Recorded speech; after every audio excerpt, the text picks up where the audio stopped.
Greetings, you worms. I know today you're probably wondering, why?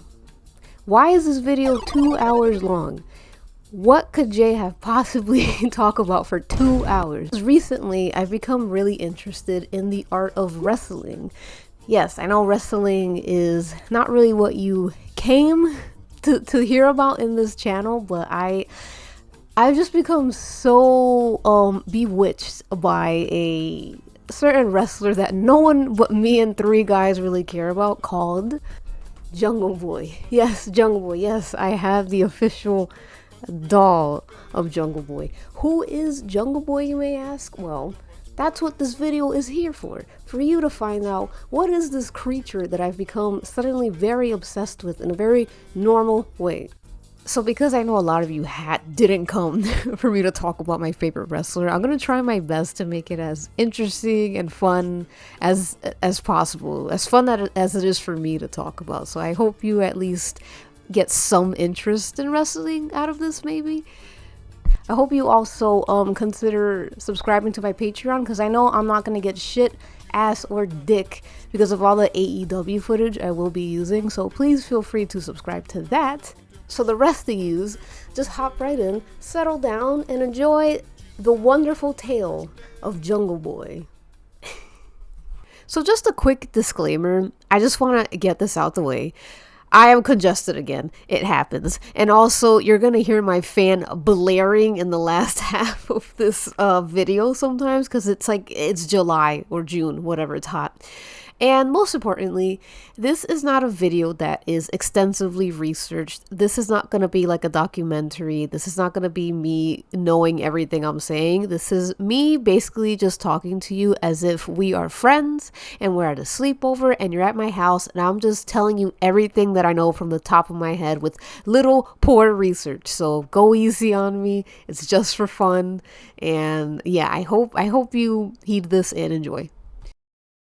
So at around the summer of 2022, my friend Star had introduced me and my other friend Finn to our first wrestling show. And prior to this match, I was always very skeptical of wrestling because I felt like it was too machismo and fake. And that match happened to be a dog collar match between CM Punk and MJF. And the day I saw that, I could feel in real time the brain chemistry inside me change. And this quickly became a weekly thing where we'd just all gather together every Wednesday and watch AEW Dynamite. My first wrestler was technically MJF because I loved his attitude and comedy style wrestling. But then entered a man, not just any man, but a man with leather boots, animal print panties, and beautiful, gorgeous curly hair and doe eyes. That man being Jungle Boy. That darn Jungle Boy. And listen, I really tried not to do the thing where I become so obsessed with someone that it becomes my entire personality for a month, but by God, I just can't help it. I can't help it. What is so special about Jungle Boy, actually? And why do I want to chew him like a vitamin gummy? Could it stem from my childhood memories of forcing my sisters to play Tarzan every day? Or could it be that whenever George of the Jungle would air on cable, I'd be glued to the TV as if I hadn't watched it 5 times already? No one really knows. So before we can even get into the meat and potatoes of Jungle Boy, I think it's very important for you to know about his father. Because apparently, even though people have been watching AEW since its inception or whatever, people still don't know that Jungle Boy's father is Luke Perry. Yes, the Luke Perry. Some of you might not know him because his fame is a bit before our time, but allow me. So Luke Perry, Ohio born and bred, was one of the major stars in a show called 90210. So 90210 was a teen drama that aired from 1990 to 2000, and it was no flash in the pan. It was one of the biggest shows of the 90s. If you were sentient at all during that time, you'd remember a character named Dylan McKay, played by Luke Perry. And Dylan McKay became just explosive. 12,000 girls waited up to 8 hours in line just to get a peek at Luke Perry. He's cute! I'm gonna marry Luke Perry. Girls wanted him, men wanted him, men wanted to be him. It was chaos. The fame that he had that Luke Perry acquired from 90210 cannot be understated. Mad, bad, and dangerous to know. That's me. And part of me kind of understands that, I guess, because when I watched 90210 for the first time, it was Dylan McKay that instantly had my interest. See, Dylan is this kind of like effortlessly cool, troubled, aloof, but very sensitive character who surrounds himself with good people like Brenda and Brandon Walsh, who he may or not have a crush on simultaneously. But something about the way Luke played him felt so genuine in a way that only Luke could play him. And from then on, I just started really getting into his filmography. Like I watched Buffy the Vampire Slayer, The Fifth Element, the little cowboy movie. I got like memorabilia, clippings, and anything with his face on it, really. You could say I'm a bit of a fan. So eventually Luke Perry decided to leave 90210 in around the 6th season just to pursue other acting dreams and ambitions. And unfortunately, he didn't really get to reclaim that high as he did before. Even after he reappeared by the 9th season to wreak some havoc, it seemed like the Luke Perry phenomenon was over and it wasn't really coming back. And I must admit, when I say unfortunate, I'm speaking from my perspective. I think he didn't really mind at all the drop of fame. In fact, I believe he said he found it like nice and quiet. Eventually, Luke Perry decided to star in a show which you may all know of called Riverdale. He played Archie Andrews' humble and down-to-earth father, Fred Andrews. And I know most people find Riverdale cringe, but I'm one of those people that tuned in each week, not even to hate watch it, but because I genuinely loved the show.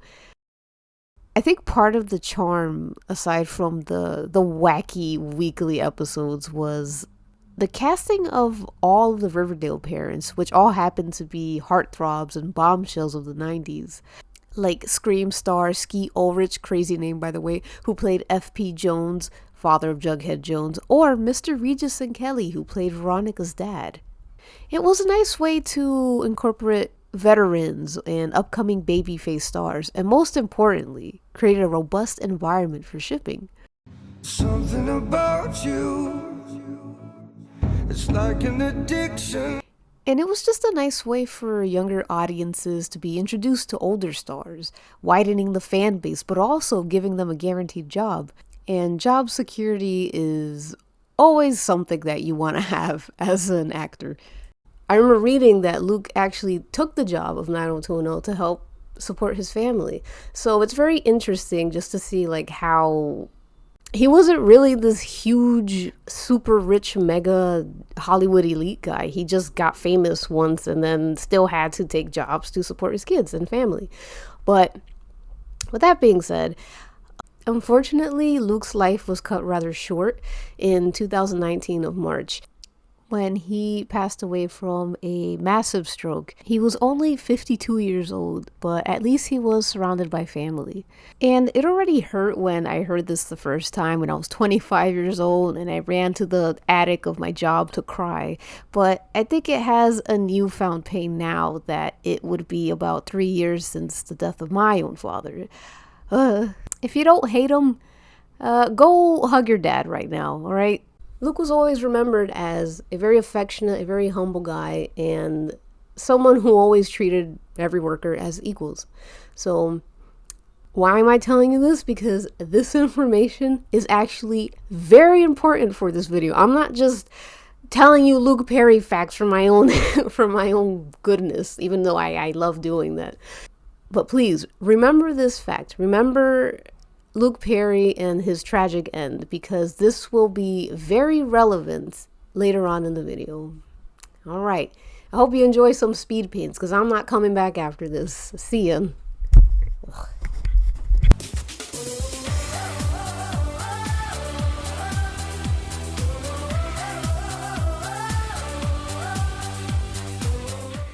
So even though Jungle Boy is the son of beloved, well-known actor Luke Perry, it's almost a non-existent from his character. Like, most people don't even call him Jack Perry, they just call him Jungle Boy, unless you're JR, who has this weird, like, youth lust where he constantly mentions his age or talks about him like he wants to put him on a spit roast. Jungle Boy Jack's getting thicker, fella.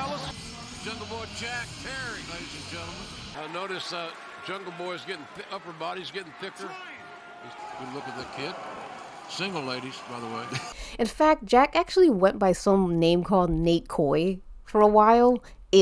But he did it because from what I've looked into, he didn't want people to just associate him with his father. He wanted to make a name for himself by just using his chosen moniker. And boy, isn't that every Nepo baby's biggest hurdle in life? But I will say, I give him props because he could have used his Nepo super abilities to grease his way into showbiz, but instead he chose one of the most physically taxing and, dare I say, humiliating job in the world. So Jungle Boy is a character that has been around for a few years. This is not his very first introduction, but it is his first TV ready introduction. So we are formally introduced to Jungle Boy in his natural habitat. Ignore the fact that this just looks like a forest in someone's backyard. This is the jungle. Yes, the wild jungle where Jungle Boy has to endure the elements and fight off all types of creatures. Look at this pan-up shot. Look at those abs. Accompanying him is his boyfriend slash best friend slash pet, Luchasaurus, his beautiful, strong, and massive protector. A little fun fact about Luchasaurus, despite his physique, he is actually a herbivore. But if you ask me, he's looking a little too yoked to just be eating plants and leaves all day. Herbivore? How about you show me werebivore? Oh, brother, this guy stinks! The third addition to this quirky family, found flossing, is their feeble and weak son, Marco Stunt. Together, they are the Jurassic Express, which in my non-biased opinion, is the best name for any team in wrestling ever. Jurassic Express make their in-ring debut in AEW in 2019 at the pay-per-view / first episode, I dropped my Jungle Boy thing. My doll. Double or Nothing. Along with the Jurassic Express are other wrestlers making their first TV appearance as well. And boy, are there many, because there's 500 men in this ring. But the point is, whoever is the last to be pushed over the ropes wins. So Jurassic Express do not win this debut match, but this match was more a way to show new viewers what's to come and a great introduction to what will be the direct competition of WWE, All Elite Wrestling, which we quickly find out that friendly competition does not exist between these companies. Anyways, after the match, our boys move into the States, become citizens, and begin their marvelous adventures of the Jurassic Express. And I just love these three. They're all such an interesting little bunch together. Marco, who is the latest addition to the group, is this feeble little baby, but at the same time is obviously more mature and human than Jungle Boy. Luchasaurus, despite being a big menacing dinosaur, obviously has a soft spot for these two, which I think is very sweet. Though I do think Jungle Boy is his favorite. You guys cannot do everything with him on your shoulders like that. There is no legal cause for you to drive like this. But when he's not setting dinosaurs back 60 billion years, he's catching up on fables such as Beowulf or the Canterbury Tales. Because lest you forget it, he has a master's degree. I have a master's degree. Well, I bet you don't know that I have a master's degree in medieval history. Lucha also plays the role of the protector of the three, showing up to save Jungle Boy or Marco in dire times. Some might even say he represents a father figure of the group. Being the only educated one of the team, Lucha does most of the talking in promos. And what's a promo, you ask? Well, promos are basically any time a wrestler gets a chance to speak. This gives the wrestler an opportunity to really show you what kind of character he is. Is he bombastic? Is he a bit shy? Is he very serious? Or is he a goofball? It's also one of those things that help an audience get behind you or be completely against you. Now, Jungle Boy is basically born sexy yesterday.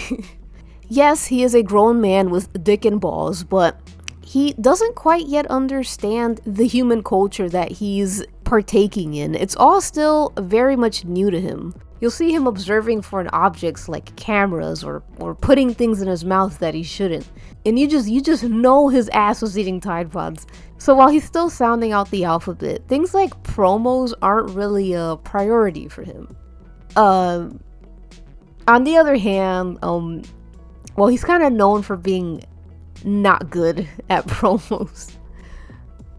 See, for a while, Jungle Boy didn't really speak at all, which at first, I guess everyone was fine with that. But eventually, he started to be the it girl, the guy, the standout star, the Diana Ross, if you will. So he had to start talking. I personally think he would have been fine with barely speaking for those first couple of years, because everyone seems to be okay with Hook barely saying anything. No, Hook you know what, let me actually stop right there. We'll get to Hook later. For some reason, people think like every wrestler needs to be like John Cena on the mic. Like, he was just born sexy yesterday. He just started talking. Go easy on him. So with the added pressure, Jungle Boy eventually had his first words. And I know that I can last 10 minutes with you. And I'm gonna kick your ass. And he's okay. He's fine. And tonight is the first step in showing why I am ready to be the next AEW World Champion. God. Okay. Yeah, his I promise you he does get better, but it is a slow progress. Though sloppy on the mic, Jungle Boy, along the Jungle Express, do not lack in tag team skills. I realize I've been saying Jungle Express when the team name is Jurassic Express. I've said Jungle Express the entire time. It's too many times to edit, so it's Jurassic Express, not Jungle Express. Sorry, everybody. Jungle Express kind of work as a well-oiled machine of some sort. Every member of the team is essential in a match. Even Marco will sometimes like 1v1 like a guy. I don't know why he even attempts it, but I think it's because, like, despite being the littlest one, Marco is the most hot-headed of the three of them, and he'll just like pick a fight with anyone. No. Hey, you little panda bitch. But my favorite use of Marco is when Lucha just takes him and throws him at people. And speaking of Luchasaurus, I love when Marco and Jungle Boy are like ran through in a match and they have no choice but to call in Lucha to kill people to death. Mods, crush his skull, thank you.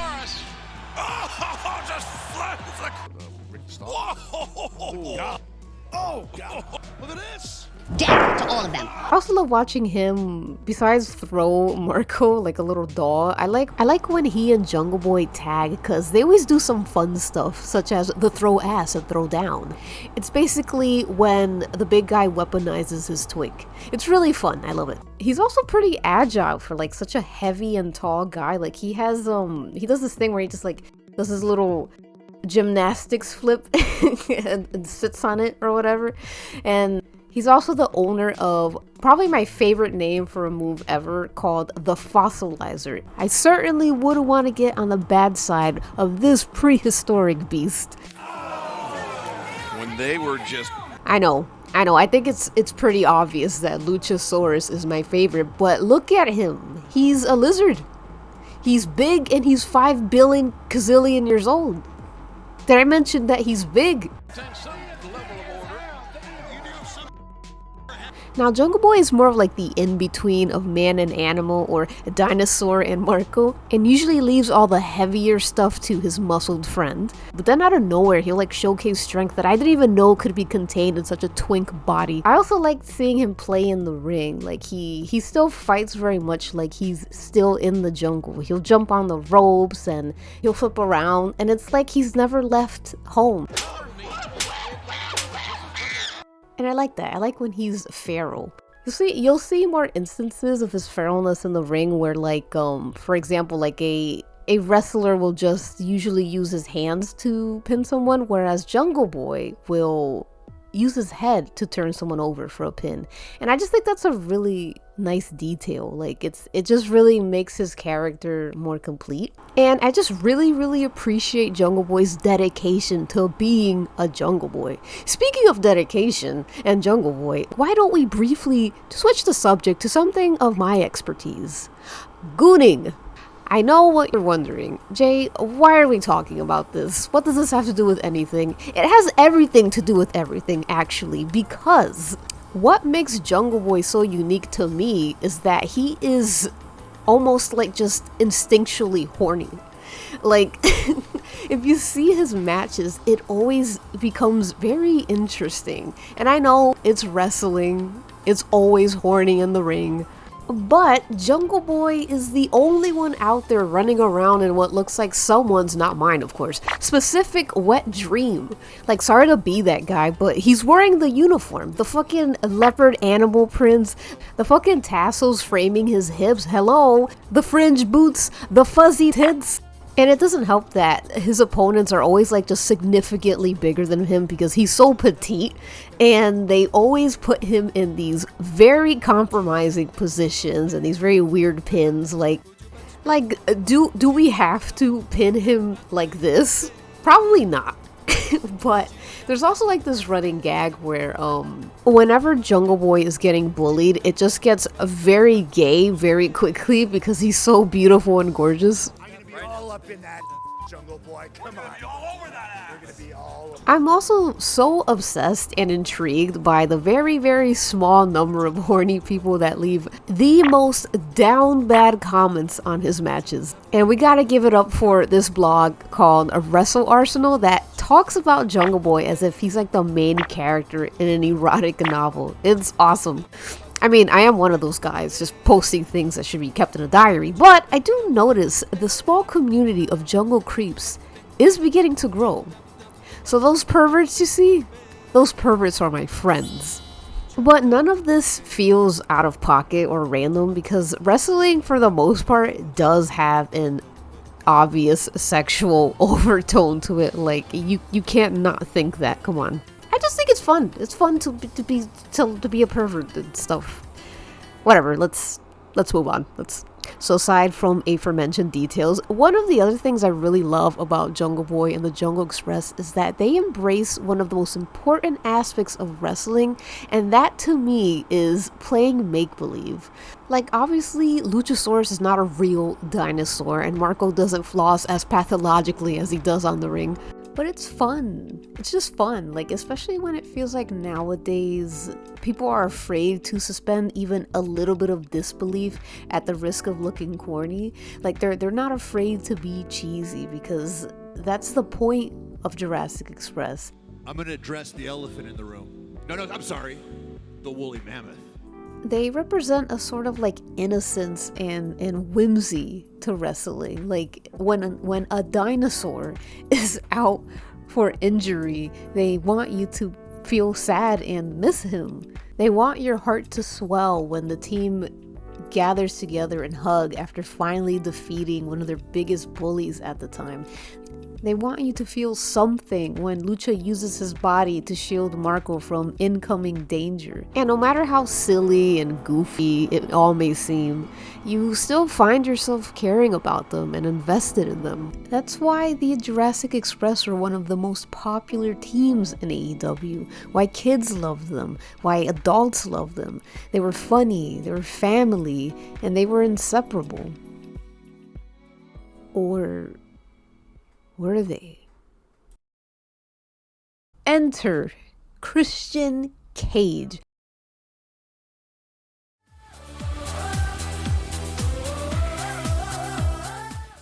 Christian Cage. What an interesting addition to this equation.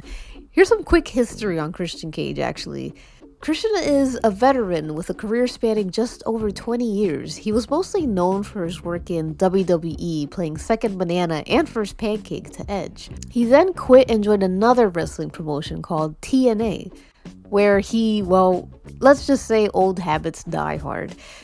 So coming out of retirement, Christian debuts in AEW. He signs his contract and officially becomes the first and only MILF of the show.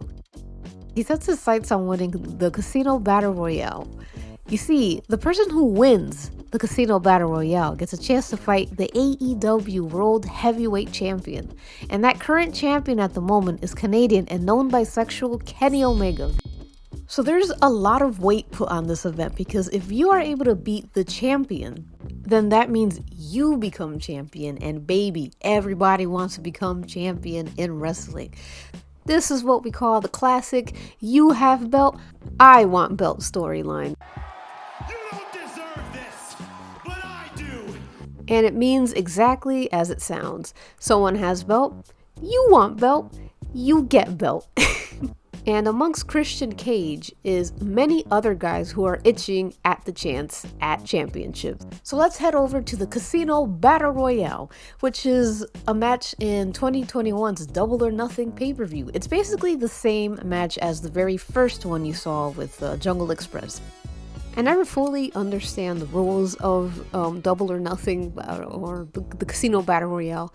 It's like they have a bunch of cards and they pull it.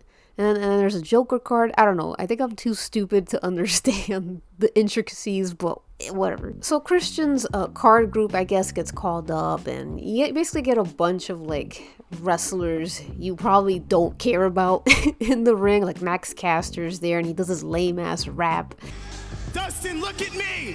You're so ugly, you should paint your whole face!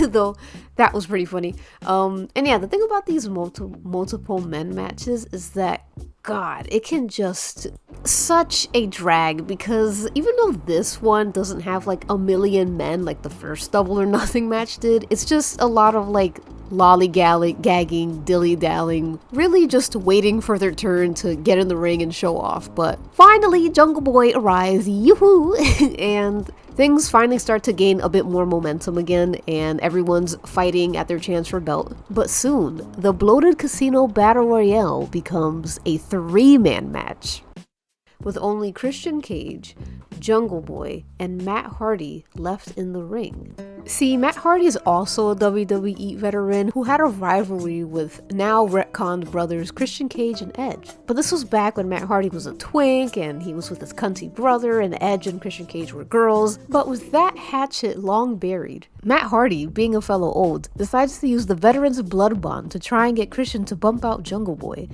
He has all the time in the world to be champion. They only have so much of their glory days left. Let's get rid of them. Put up our guards and show these youths how real grizzled wrestlers do get out. Christian seems to think about it. I mean, this is their chance to show the world what they're made of again, but in AEW. It's tempting, but Christian seems to just say psych and knock Matt over.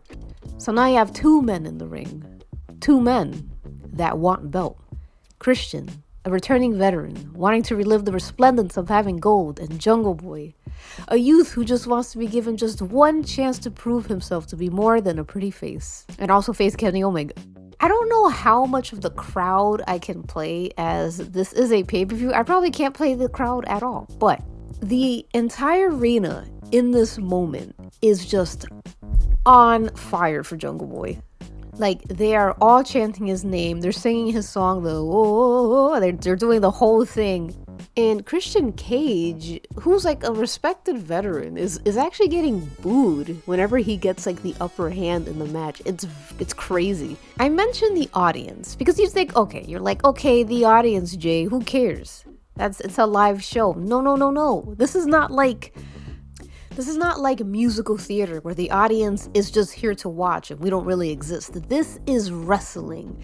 In wrestling, there are 2 main characters. It is the wrestler and you. Yes, you. You have just as much of an impact on the story as the wrestlers do. And later on in this really long video, you're gonna see exactly what I mean by that. Back to the Casino Battle Royale, Christian and Jungle Boy both put up an amazing match, a real back and forth, but eventually, it is Jungle Boy that is able to push Christian out of the ring, claiming victory. And the crowd is ultrasonic. Everyone in that arena was rooting for Jungle Boy. You can just see how shocked he is that he beat someone like Christian Cage. It's such a sweet moment for him. Look at him. He's a winner. So while Marco and Lucho congratulate Jungle Boy, Christian is seen stalking in the back.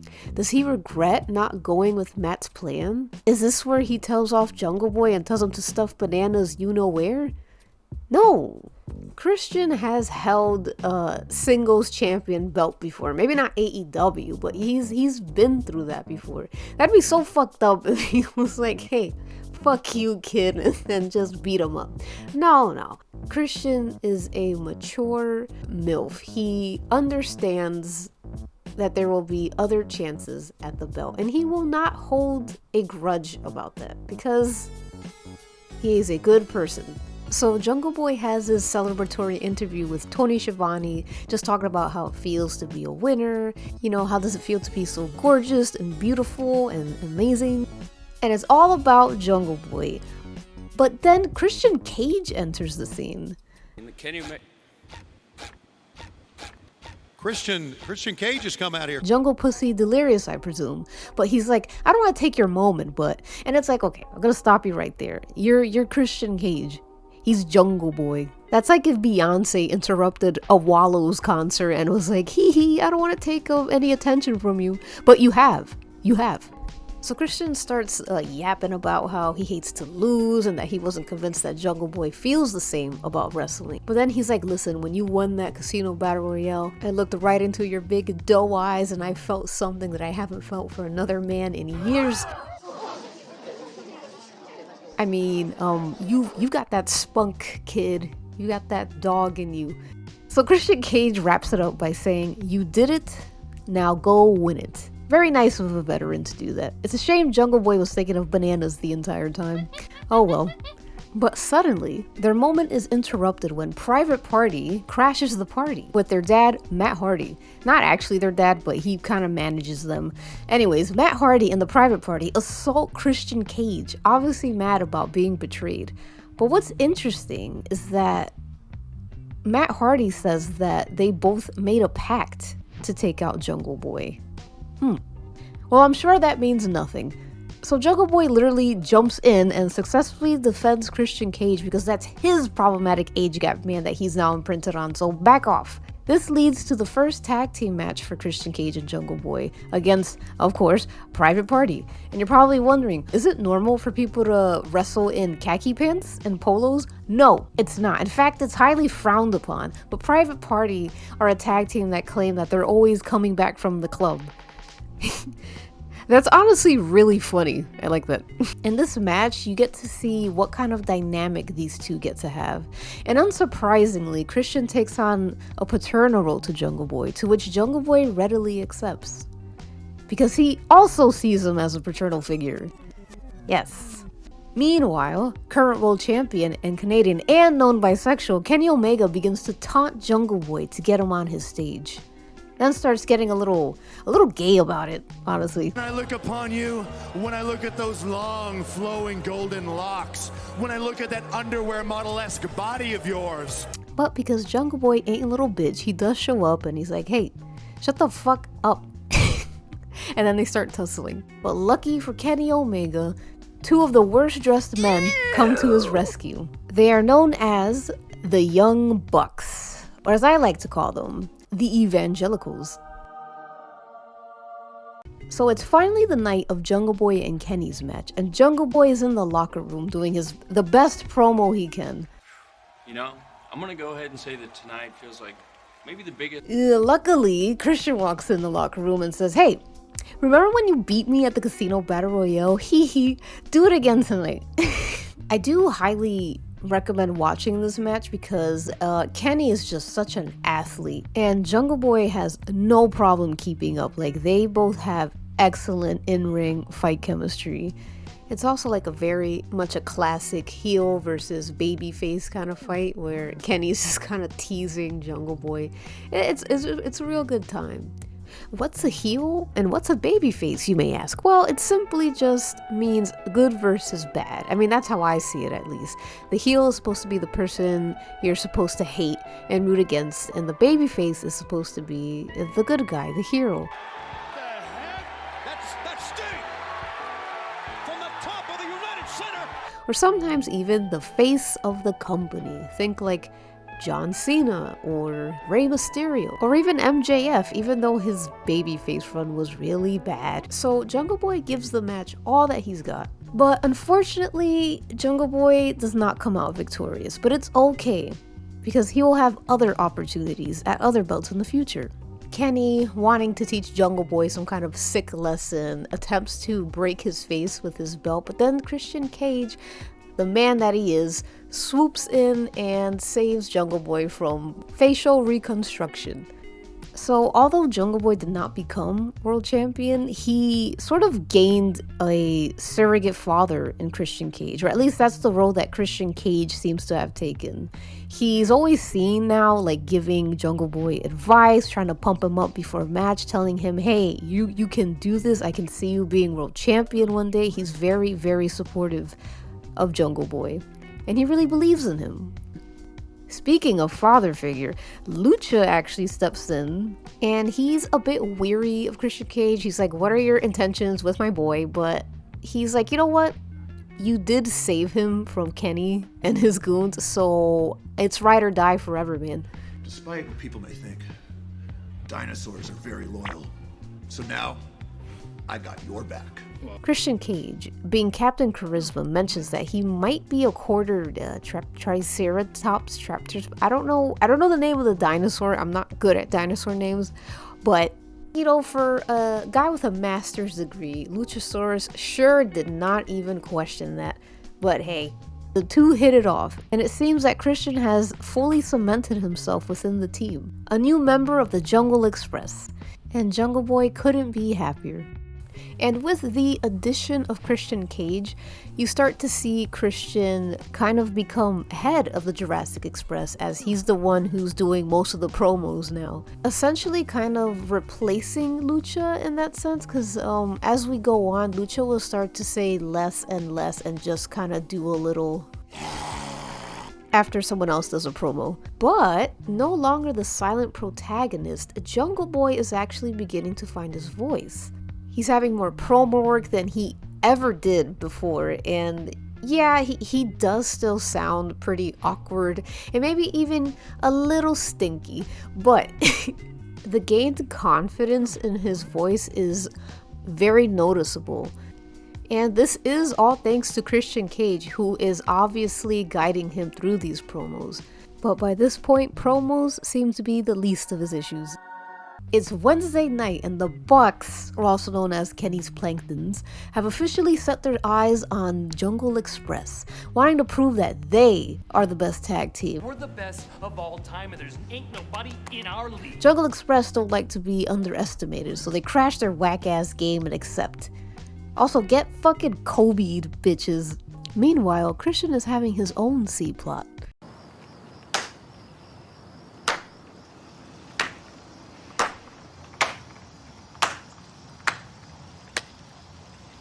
Anyways, Christian beats Kenny for his TNA belt, and you can tell that the win means a lot to Christian. Yes, wins mean a lot to every wrestler, but to Christian Cage, it is more important than anything in the world, and he makes it very clear. I guess being seen as a loser in his younger days and always being compared as a lesser cool version than his former partner Edge, and always scrapping and clawing his way up just to barely make it or recognized for his work, might have given him just a bit of a complex. And that complex might have only gotten more intense as we got older. But don't think about that too much. Let's look at Jungle Boy. So the Christians and Jungle Express have their tag championship match with the Bucks to prove who's the best. And it's pretty standard until like Kenny Omega comes in and whacks Marco to death with a chair. Then Christian comes out like, all right, what's this all about?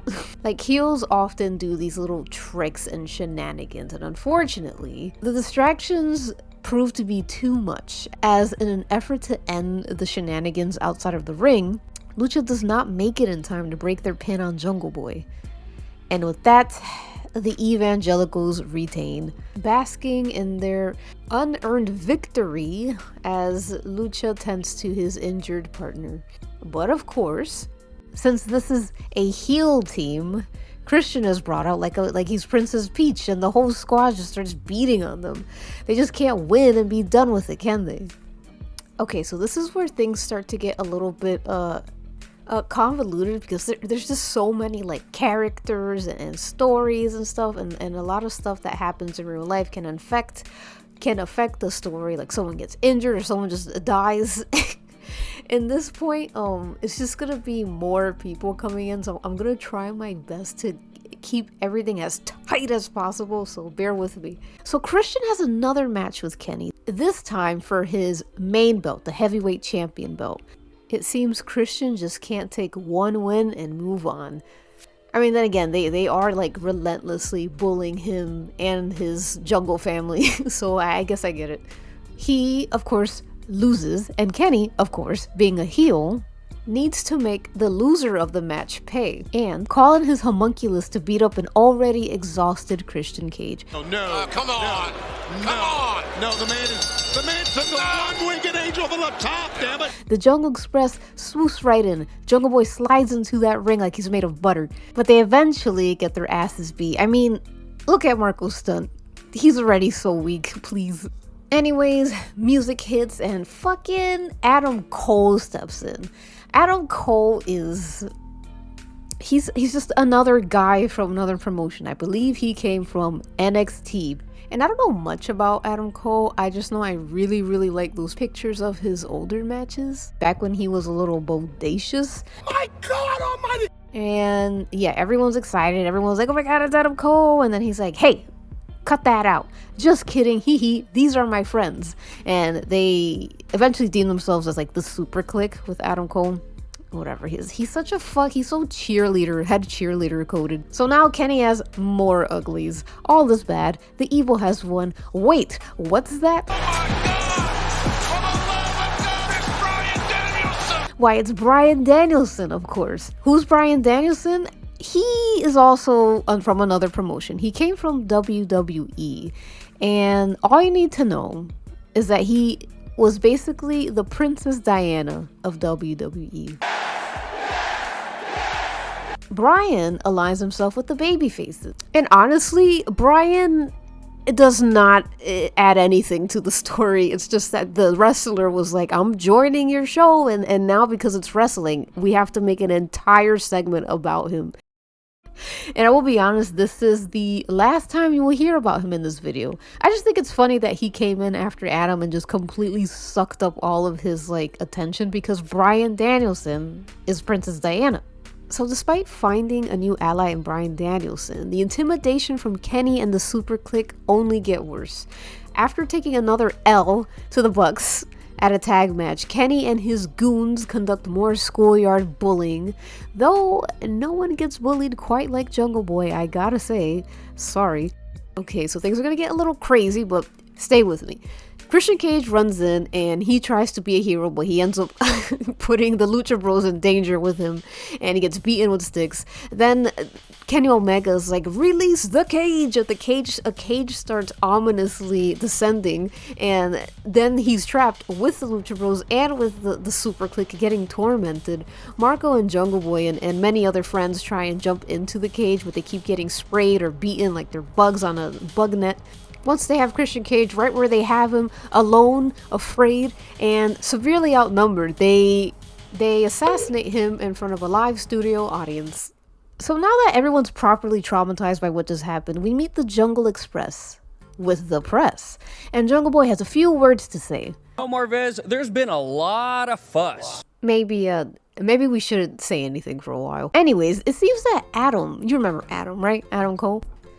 So Adam Cole becomes part of the whole like harassment campaign towards Jurassic Express, and he starts challenging them to fights and all that, and he unfortunately he keeps winning. So now, on top of the ugly twins and Kenny Omega, his goons, now the Jurassic Express have to deal with Adam Cole's cheerleading looking ass tagging along to the nonsense.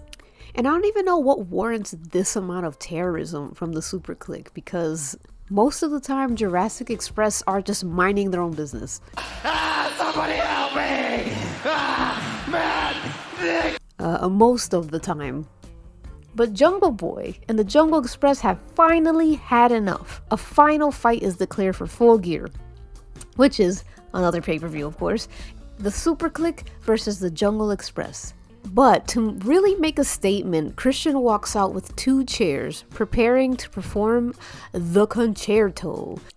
A concerto is a move that someone will do when they want to kill you in wrestling. So it's supposed to be so bad that it will put you out of work for like weeks or something. And obviously non-kayfabe, they're not really hitting you on the head, but I think because chair shots directly to the head are really bad for your head, like you will get concussed, they kind of like play into that. Also, fun fact, it's actually a move created by Christian and Edge. So Christian bangs Adam Cole's head like a drum, and maybe because of his awkwardness or his lack of like TV training, but Jungle Boy seems a bit uncertain about it. Like he doesn't seem as enthused as Christian is to commit wrestle homicide on someone. Honestly, how like vindictive Christian is a little scary, because it's like I think you're getting off to this. I think you like this a little too much. Like he's just getting in Adam's like corpse's face, and Jungle Boy's just there like this shit is kind of ghetto. Not taking too kindly what just happened to them, the Elite tried to make Jungle Boy, of course the most beautiful and the most vulnerable of the group, a victim as they send out a guy named Fish, or the Fisherman, I don't know. They sent a goon basically to break Jungle Boy's shins. But Lucha and Christian come in the nick of time to save Jungle Boy. You just can't pick a fight with a twunk in his zaddies. And I just want to elaborate on that a little bit. I just think this dynamic is interesting because it really parallels the Jurassic Express when they first started out. It was a very innocent, like Marco, Luchasaurus, and Jungle Boy. And the most they had to do was just fight off bullies like MJF or the Dark Order. And like, yeah, okay. The Jungle Express did go through like the ringer a few times, but the moment you introduce a concerto into a feud, things get really serious. And I think Christian Cage has sort of this,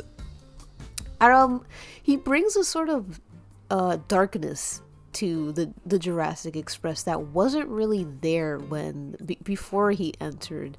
I don't know. I just think it's really interesting. I think it's very fascinating. I'm a big fan of parallels and development. So we finally arrive at Full Gear. The Bucks look like tacky flamingos, and Jungle Express are all wearing their finest Levi jeans. And since it is a pay-per-view, you kind of get what you pay for. It is a crazy match. Like Lucha, that fucking just launches himself right into the Elite. It's really cool. Also, can I say Lucha is wearing the shit out of these Levi jeans. My god. And this match is pretty brutal. Like, these guys take some hard, painful hits, but it's only after a grueling 25 minutes they finally have one of the Bucks separated and nearly unconscious. At last, Christian knows what will end this feud. He brings out 2 chairs and prepares to turn the Buck into a crumpled bill until it's Jungle Boy that says, "I want to do it. Let me do it." And akin to a young boy shooting his first deer with his father's gun, Jungle Boy, with much hesitation, strikes the lone buck on the head, winning the match for the Jurassic Express. This is a move that we don't see Jungle Boy do often, if not ever. He hates the Bucks. He hates Adam and Kenny. But did it have to get to this point? Did it have to get to a point where the Bucks get their brains mashed in? But when you push too far, you get what's coming. Christian Cage made that very clear. And speaking of Christian Cage, I'd like to think that a lot of Jungle Boy's motivation to take the chair from Christian and do it himself was because he wants to impress his new mentor. Christian has done so much for Jungle Boy by this point. He's helped him with his speech. He's done the leapfrogs with him. He's taught him how to navigate the world as an adult man. I think the least Jungle Boy wants to do for Christian Cage is prove that he is capable of being that champion. He is capable of making Christian proud. And for Christian, he will go into a place that he's never gone in his life. The things you do for your fucking 45-year-old crush, ladies.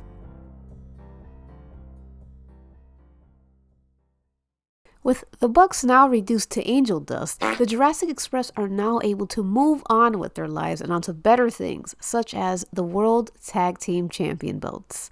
Yes, with enough hours put into matches and heavy-handed guidance from Christian Cage, they start to climb up those ranks pretty quickly, which excites the Jungle Boy. The AEW ranking system is really weird because it's like, it was like cool at first. I think it helped everyone like have a reason to have 5 million matches, because the more matches you win, the better chance you have at competing for a belt, be it tag team or the singles belt. But they kind of just started ignoring it after a while, and they just completely like just forgot about it. So people kind of made a big deal about it, and actually the Ronald McDonald of AEW, aka Tony Khan, was kind enough to bring back the rankings. So he stopped paying attention to them again. Oh. Well, at least by this point, the rankings are alive and well, which means the Jungle Express have ranked enough wins to become the #1 contenders, which excites Jungle Boy even more. So the last time we heard about any tag team champions was when the Young Bucks were those champions, and fortunately they had lost their belts to the Lucha Bros. You might remember them from the torment that they endured with Christian Cage in the cage. But now that the Jurassic Express are the #1 contenders, they are granted a championship match against the Lucha Bros. Will they win and become the next tag team champions of AEW and make Christian Cage proud, most importantly? Or will they fail, only going so far as a gimmicky tag team, proving their naysayers right and making all of Christian Cage's efforts futile? I mean, this isn't about Christian Cage, obviously. Anyways, let's see how they do. This tag team match is not an easy match for both of these teams.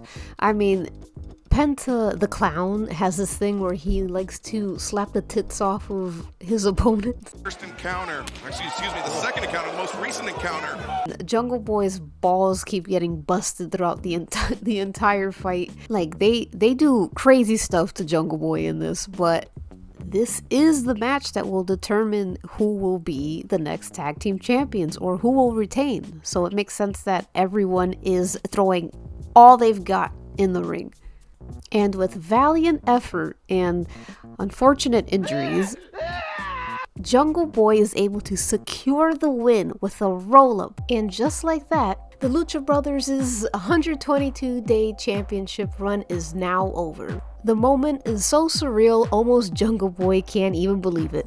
But he better, because Christian walks up to congratulate them by handing them their new championship tag belts. He pulls them up for a hug, gives them both a kiss, and it's just such a sweet little moment. Like, it really feels like a family coming together, like a father and his two very different sons, two different unrelated sons, winning the spelling bee. It's really sweet, and it's nice to think because he was actually supposed to join Matt Hardy in betraying Jungle Boy in that very first match they had together, but he had decided against it because he saw this potential in Jungle Boy, and it's so nice to see all that hard work come to fruition. After all the bullshit, after all the trials and tribulations, after match, after match, after match, after grueling match, it finally happened. Now you're probably wondering right now, where's Marco? Where is that little boy who loved to floss so much? Well, unfortunately, Marco gave into the elements of the wrestling environment. He was simply not strong enough. The signs were there. It was bound to eventually happen. And Jungle Boy just didn't have enough to provide for his boy. My God, he was just a young mother. So let us take this time to reflect on Marco, to remember the joy he brought us and the laughs we had together. It's what he would have wanted. Fly high, you poor, poor bastard.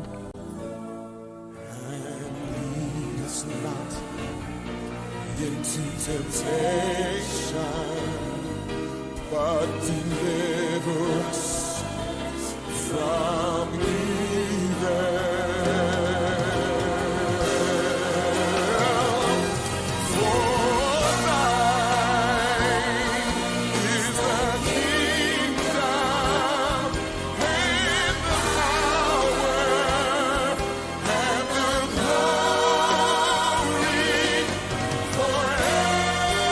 So Jungle Express are now living it up as tag team champs, eating the fanciest meats and steaks and casually swiping Christian's golden credit card on luxurious bananas. But as we know, once you have gold, you are a target because everyone wants belt. So this leads to other tag teams trying to get their chance at taking the belts from Lucha and Jungle Boy. Nepo siblings Austin and Butler, aka the Ass Boys, start hassling the Jurassic Express for their belts, while their father, well-known veteran and respected athlete, Daddy Ass, corners Christian Cage.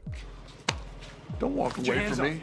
And yes, his name is actually Daddy Ass. That's not just me making a silly little joke, even though it's a joke I probably would make. His name is Daddy Ass, formerly known as Mr. Ass. Private Party get in the mix again because it's Private Party, like that's their skinnamarink for life. And honestly, I'm always up for a Private Party versus Jurassic Express fight because it's so fun. But none of these contenders are a match for the Jurassic Express. Jungle Boy even grabs a win by using Christian Cage's finisher, the kill switch, as if to say, hey, look at me, am I making you proud? He is in there deep, guys. And Christian better be proud because these two are racking up wins like it's Christmas Day. So head on over to shopaew.com and get our limited edition Christmas t-shirt. Merry Christmas, guys. Other challengers like Ricky and Hobbs, Answorth and Keith Lee join in on the harassment. Hello, Christian. Hello, smooth brain Luchasaurus and punk-ass Jungle Boy. But unlike with the Bucks, it's actually very lighthearted and everyone seems like they kind of still like each other, you know, no one really wants to concerto the other person. So it's a nice change of pace for the champs. This feud, Ricky Hobbs, Answorth, and Keith Lee, actually brings the champs to a three-way match for the belt, giving us some new information on Jungle Boy. Well, Tony, I love a good three-way tag match.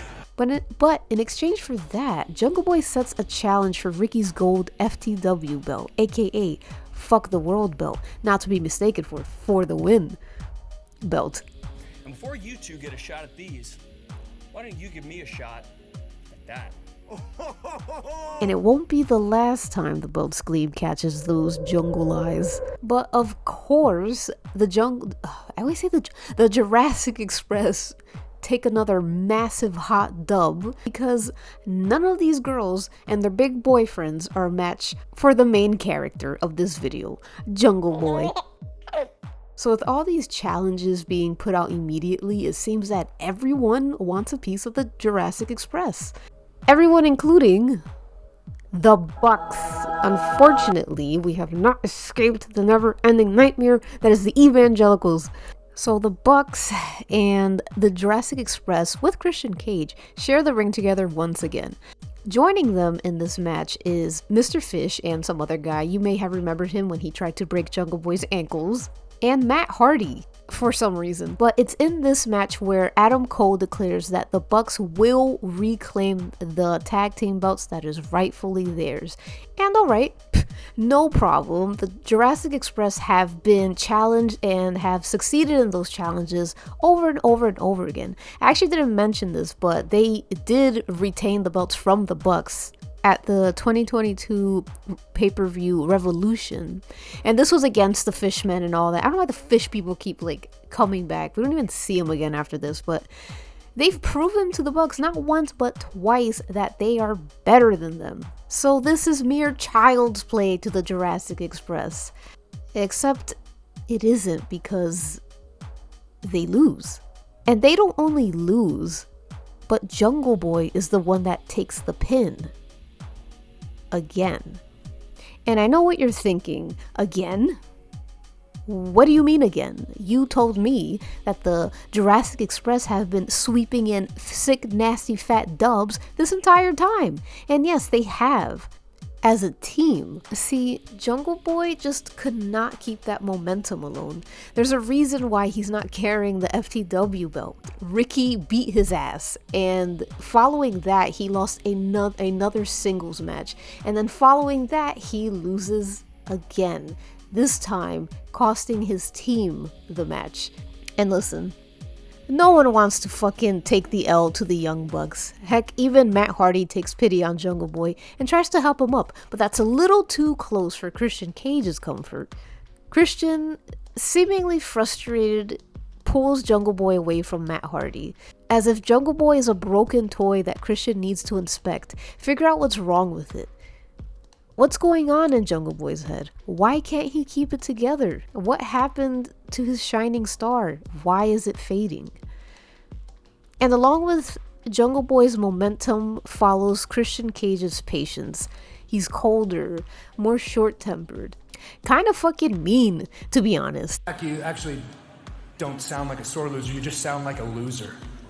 I can't help but think about what Christian told Jungle Boy in the inception of their relationship, that he needs to hate to lose more than he loves to win. Remember that Christian is sort of obsessed with victory, and with Jungle Boy taking so many losses, not just by himself but for the whole team, he's taking Christian down with him. So is Christian pissed off in this time? Yeah. Can he really live with that? No. But success is not a linear path, and Christian knows that. Over at the Bucks Tabernacle, the Evangelical brothers are boasting about their win against the current tag champs. The Young Bucks are back, baby! Feeling the Buck momentum, they declare that they should get their belts back. Meow.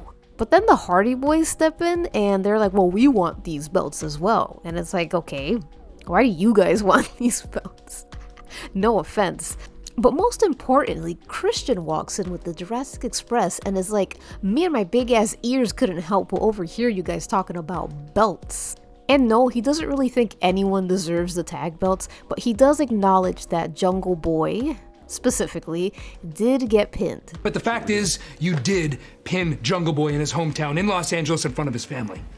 I'm like, what did he say fuck me for? Christian, subtly feeling his grits, takes it upon himself to declare a ladder match for the tag team belts. And do I explain what a ladder match is? Whatever. It's just a match where they put the belts dangling on some string, and the first person to get the belts from that ladder wins. Okay, so, but Jungle Boy and Lucha are like, aren't you forgetting to ask someone? Because it doesn't seem like they all agreed to this. But unfortunately, the match has been set. So now Jungle Boy has even more pressure to make sure that he does not lose for his team once again. On the night of the ladder match, the stakes are higher than they've ever been. Christian drops his boys off and gives Jungle Boy a big wet kiss on the head, seemingly for good luck. And it's I just gotta say, it's so cute. It's so fucking cute. I love their, whatever their relationship is. It's very, very sweet. But with the help of Lucha in the ring, it seems that luck may be on their side. Until the Bucks successfully take out Lucha and single out Jungle Boy. It's 2 against 1, and the weight on Jungle Boy's shoulders become 10 times heavier. But that doesn't stop Jungle Boy from taking a chance. Maybe he can prove that he can turn his fate around and single-handedly retain for the Jurassic Express. The Bucks can't just take it from him like this, right? Wrong. Using their finisher, they knock down Jungle Boy long enough to snatch the dangling belts, stripping the titles from the Express and once again becoming the tag team champions. So as the Young Bucks finally fuck off and go baptize their belts, Jungle Boy sits there defeated, humiliated, embarrassed. Because once again, it's not Lucha, it's not anyone else on whatever team they're on, it's Jungle Boy. It's always Jungle Boy that just can't seem to pull it together by himself. And you just feel bad for him. He's sitting there, he feels like shit, the vibes are rancid, Lucha's still dead, but it's okay. You know why it's gonna be okay? Because there's always time for Jungle Boy to dust himself off, get back out there again, and become the champion he was meant to be. There is always next time. Too bad they had to see him lose. Wait a minute! Oh, you son of a bitch! But that time has officially run out for Christian Cage. He grabs Jungle Boy and just mollywobs him, crawls over him and yells at him, and he's like shaking with rage while Jungle Boy's there lying helplessly. Jungle Boy has failed him for the last and final time. Christian takes 2 chairs in preparation of, yes, the concerto, almost salivates as he lifts the chair and lays out one brutal blow to Jungle Boy's head. Jungle Boy beautifully lies there like Ophelia while Christian Cage takes off his jacket and lays it upon Jungle Boy's corpse as if to say, I'm finished with you. And this is the night that changes Jungle Boy's life forever.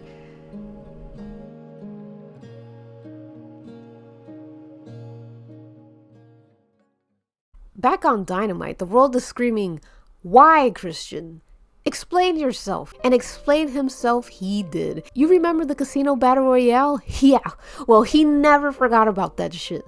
Losing to Jungle Boy as a veteran is not only humiliating, but the audience cheering against him when he got bumped out really is what set him off the most, because he's like, I'm a fucking legend. How dare you boo me? How dare you cheer when I get booted off of Pushy's outsies? But he decided to take note of the audience's love for Jungle Boy and did a little research and saw how talented he was and thought, I can ride this boy until he's dry. He actually said that, quote me on it. Is hitch my wagon to that train and ride it until it went dry. So as we saw, that train did go dry because Jungle Boy lost the tag team champion belts and Christian Cage just couldn't accept that. So he decided, well, I guess that's that. Christian doesn't really get into the meat of his why I did it speech until he starts talking about how Jungle Boy probably saw Christian as a father figure. Also, and how Jungle Boy's mom wanted him to be his father. I forget that he really wants to fuck a Jungle Boy's mom, who eerily looks like Jungle Boy. Let's not get into that. Anyways, he continues on by saying, I'm sure Jungle Boy saw me as a father. But here's the thing, sweet cheeks. I never wanted to be your father figure. I never wanted to be your father. You have a father. But your father's dead. So it all comes back to Luke Perry. My God, can I just say, this is the craziest shit anyone's ever said in AEW because WWE has done way worse shit. But what's fun about this little speech is that a lot of people assumed that this was a shoot, and eventually it was proven to not be a shoot. But you're probably wondering, what's a shoot? Well, a shoot just means when a wrestler just does something that's unscripted or not agreed upon with the 2 wrestlers. So Christian Cage bringing up Jungle Boy's real dead father into this feud that they're having feels real and extremely out of pocket. And that's probably a good thing, Jungle Boy, because he would be embarrassed and ashamed to see how you turned out. Daddy, chill. But this was not a shoot. This was what we call a work shoot. And a work shoot is when people plan something that's supposed to be seen as unscripted. So when Christian Cage talks about, oh, Jungle Boy, your father's dead, that's planned. But with that being said, what makes Christian Cage so cruel is that he will do real life research about you and use whatever sensitive information he can to humiliate you in front of thousands of people with. It fucking rules. I actually have to say, I love Christian Cage's heel turn. It's awesome. He's so vicious on the mic. Like, there is no line that he will not cross. And I'm just gonna say this, I'm obsessed with him because he is evil. He is so, like, I want to dissect him and put my hands in there and rummage. Like, that's how obsessed with him I am. There's just something about him. I don't know. You'll see later on. I can't go on. Anyways, so after Christian reaches the point of no return, Luchasaurus bursts in, angry, literally about to choke him to death. I can't breathe, you're hurting me! But in the midst of being strangled, Christian Cage starts choking out. Remember what happened to Marco? Why are you fucking with me? Why are you fucking with me? Why are you fucking with me? One of the most haunting things that have ever been said on national television. And that actually stops Lucha for a little bit. And that has me wondering, is this some fucking like sick secret that Christian Cage and Luchasaurus just held on to without telling Jungle Boy, his mother? And like, what exactly happened to him? Because we still don't know. They never tell us. But I do have a few theories. 1. He died of malnutrition. 2.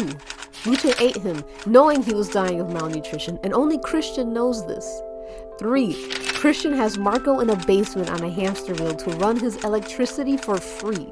To this day, we still don't know what happened to Marco, which leaves this mystery, unfortunately, unsolved. But Marco doesn't seem to be enough of a detractor, so Lucha continues to strangle Christian Cage. Please let go of me, you're hurting me. Until, out of desperation, Christian says, "You're like a son to me." And that, my friends, is a masterclass in manipulation because Luchasaurus is left stunted completely. And Christian takes that opportunity to whisper something in Lucha's ear, if he has ears, but it's too quiet for any of us to know what the fuck he said. My guess is that he casted an old man pussy spell because this gets Lucha to not only stop wanting to kill him, but to walk away with Christian, which leaves the audience, the commentary table, and me scandalized. What the fuck did Christian say to him? 1 week later, with no sign of Jungle Boy, Christian Cage meets up with Tony Schiavone to apologize for what he said about Jungle Boy. It seems that the higher-ups did not like what he had to say, and hey, maybe he actually regrets what he said and maybe he wants to make amends. Jungle Boy, I'm sorry. Your entire family isn't dead. Alright, never mind. Jesus Christ. But Christian isn't here just to apologize or whatever the fuck he just did, which wasn't apologizing. He's here because he requested a match for this day. But Christian looks a bit underdressed to go fight in the ring, doesn't he? Well, that's because it's not a match for him, but for a special partner of his. Out from the left side of the tunnel, like a creature straight from hell, walks out Luchasaurus, sporting a brand new look, which, by the way, he looks really, really good in. Luchasaurus marches into the ring and makes complete mincemeat out of poor Serpentico. Too much of Christian Cage's disgusting glee. It just doesn't make sense. Why? Why align yourself with someone who not only physically destroyed your best friend, but also sullied his late father's name? At one point, Christian is actually about to tell us why Luchasaurus made this decision, but then Matt fucking Hardy shows up and just cucks us, and it's like, oh my god, leave. We are in the middle of something. And guess what? Matt Hardy brings nothing to this story. Matt Hardy just has to insert himself in everyone's fucking business. So while this interaction goes nowhere, Jungle Boy still has not come back since he was killed by the Concerto. So for a while, it's just Christian puppeting Lucha, sending him to commit heinous acts while Christian Cage has visions of Jungle Boy and tries to manifest him in other twinks. The hair, the look, the physique, the aura, the athleticism. Luchasaurus. Does Griff Garrison look like Jungle Boy? Yeah, Jungle Boy kind of haunts the narrative for a little bit. I'm so hungry. But just as the two traitors relish in their squash match with Jungle Boy at home and Lexus King, they hear a familiar song. Oh, I can't play it because I don't want to get copyright striked. Anyways, that's right. Jungle Boy is back, baby, with a chair in hand, looking the most porcelain doll he's ever looked, and pissed off, he sets his sights on revenge. Before Jungle Boy could even make his way onto the ring, he is blocked by Lucha, and Jungle Boy looks at Lucha like, hey, girl, you look different. But now that Jungle Boy is here, right in front of him, Will Luchasaurus keep his allegiance with Christian Cage, or will Jungle Boy successfully lift the spell of Old Man Pussy? Well, luckily, Jungle Boy has the antidote because Luchasaurus turns around and realigns himself with the boy, his best friend and his lifetime partner, as it should be. Speaking of Old Man Pussy, Christian Cage scampers away like a little coward because he does not want the smoke with Jungle Boy. So back on Dynamite, we are met with a scorned Jungle Boy and his lovely companion, Luchasaurus. Oh my god, I just have to say, Lucha looks incredible. He looks so fucking crazy. I don't know if he bulked up or got a tan. I don't know, but let's just say I wouldn't mind carrying a few dino eggs. You know what I mean? Sorry about that. Anyways, we're all on stage and Tony Schiavone is there, which means that we finally get to hear what Jungle Boy has to say about all of this. And for the first time in all of his career in AEW, Jungle Boy has fire to his voice. Christian Cage, you are the biggest pussy I have ever met in my entire life! He has come such, I know I said this before, but he truly has come such a long way from giving the most unconvincing promos to really sounding fucking peeved off. I'm very proud of him. He pretty much goes on to say that Christian Cage is only pissed that he lost money from Jungle Boy losing the belts because his divorce is sucking him dry, so he really is down bad for cash. Then Jungle Boy's like, hey, also, I heard your dick doesn't work, so your wife should call me. Wink. He's really in his bad girl era, it seems. But then things get a little bit somber as he starts like talking about the real death of his real father, and it's kind of hard to watch because you can see him well up as it's very emotional for him. And then Christian Cage's bitch ass is like, let me stop you right there, Waterworks. Christian reminds Jungle Boy that even though he has the monster, aka Lucha, by his side, it's Christian that has the real advantage because he hasn't forgotten all their pillow talk. You told me all your secrets.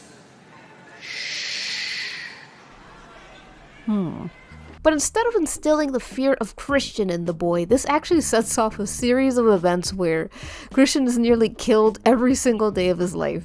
That's exactly what you get for trying to bully a man who used to eat raw meat. And right behind Jungle Boy is Luchasaurus, who has his back, but unfortunately, Lucha gets himself suspended because he not only rummaged through the staff members who are only 1 hit point, he also severely injured an AEW official. So this leaves Jungle Boy a bit vulnerable, but it doesn't stop him from wanting a match between him and Christian Cage at the pay-per-view All Out.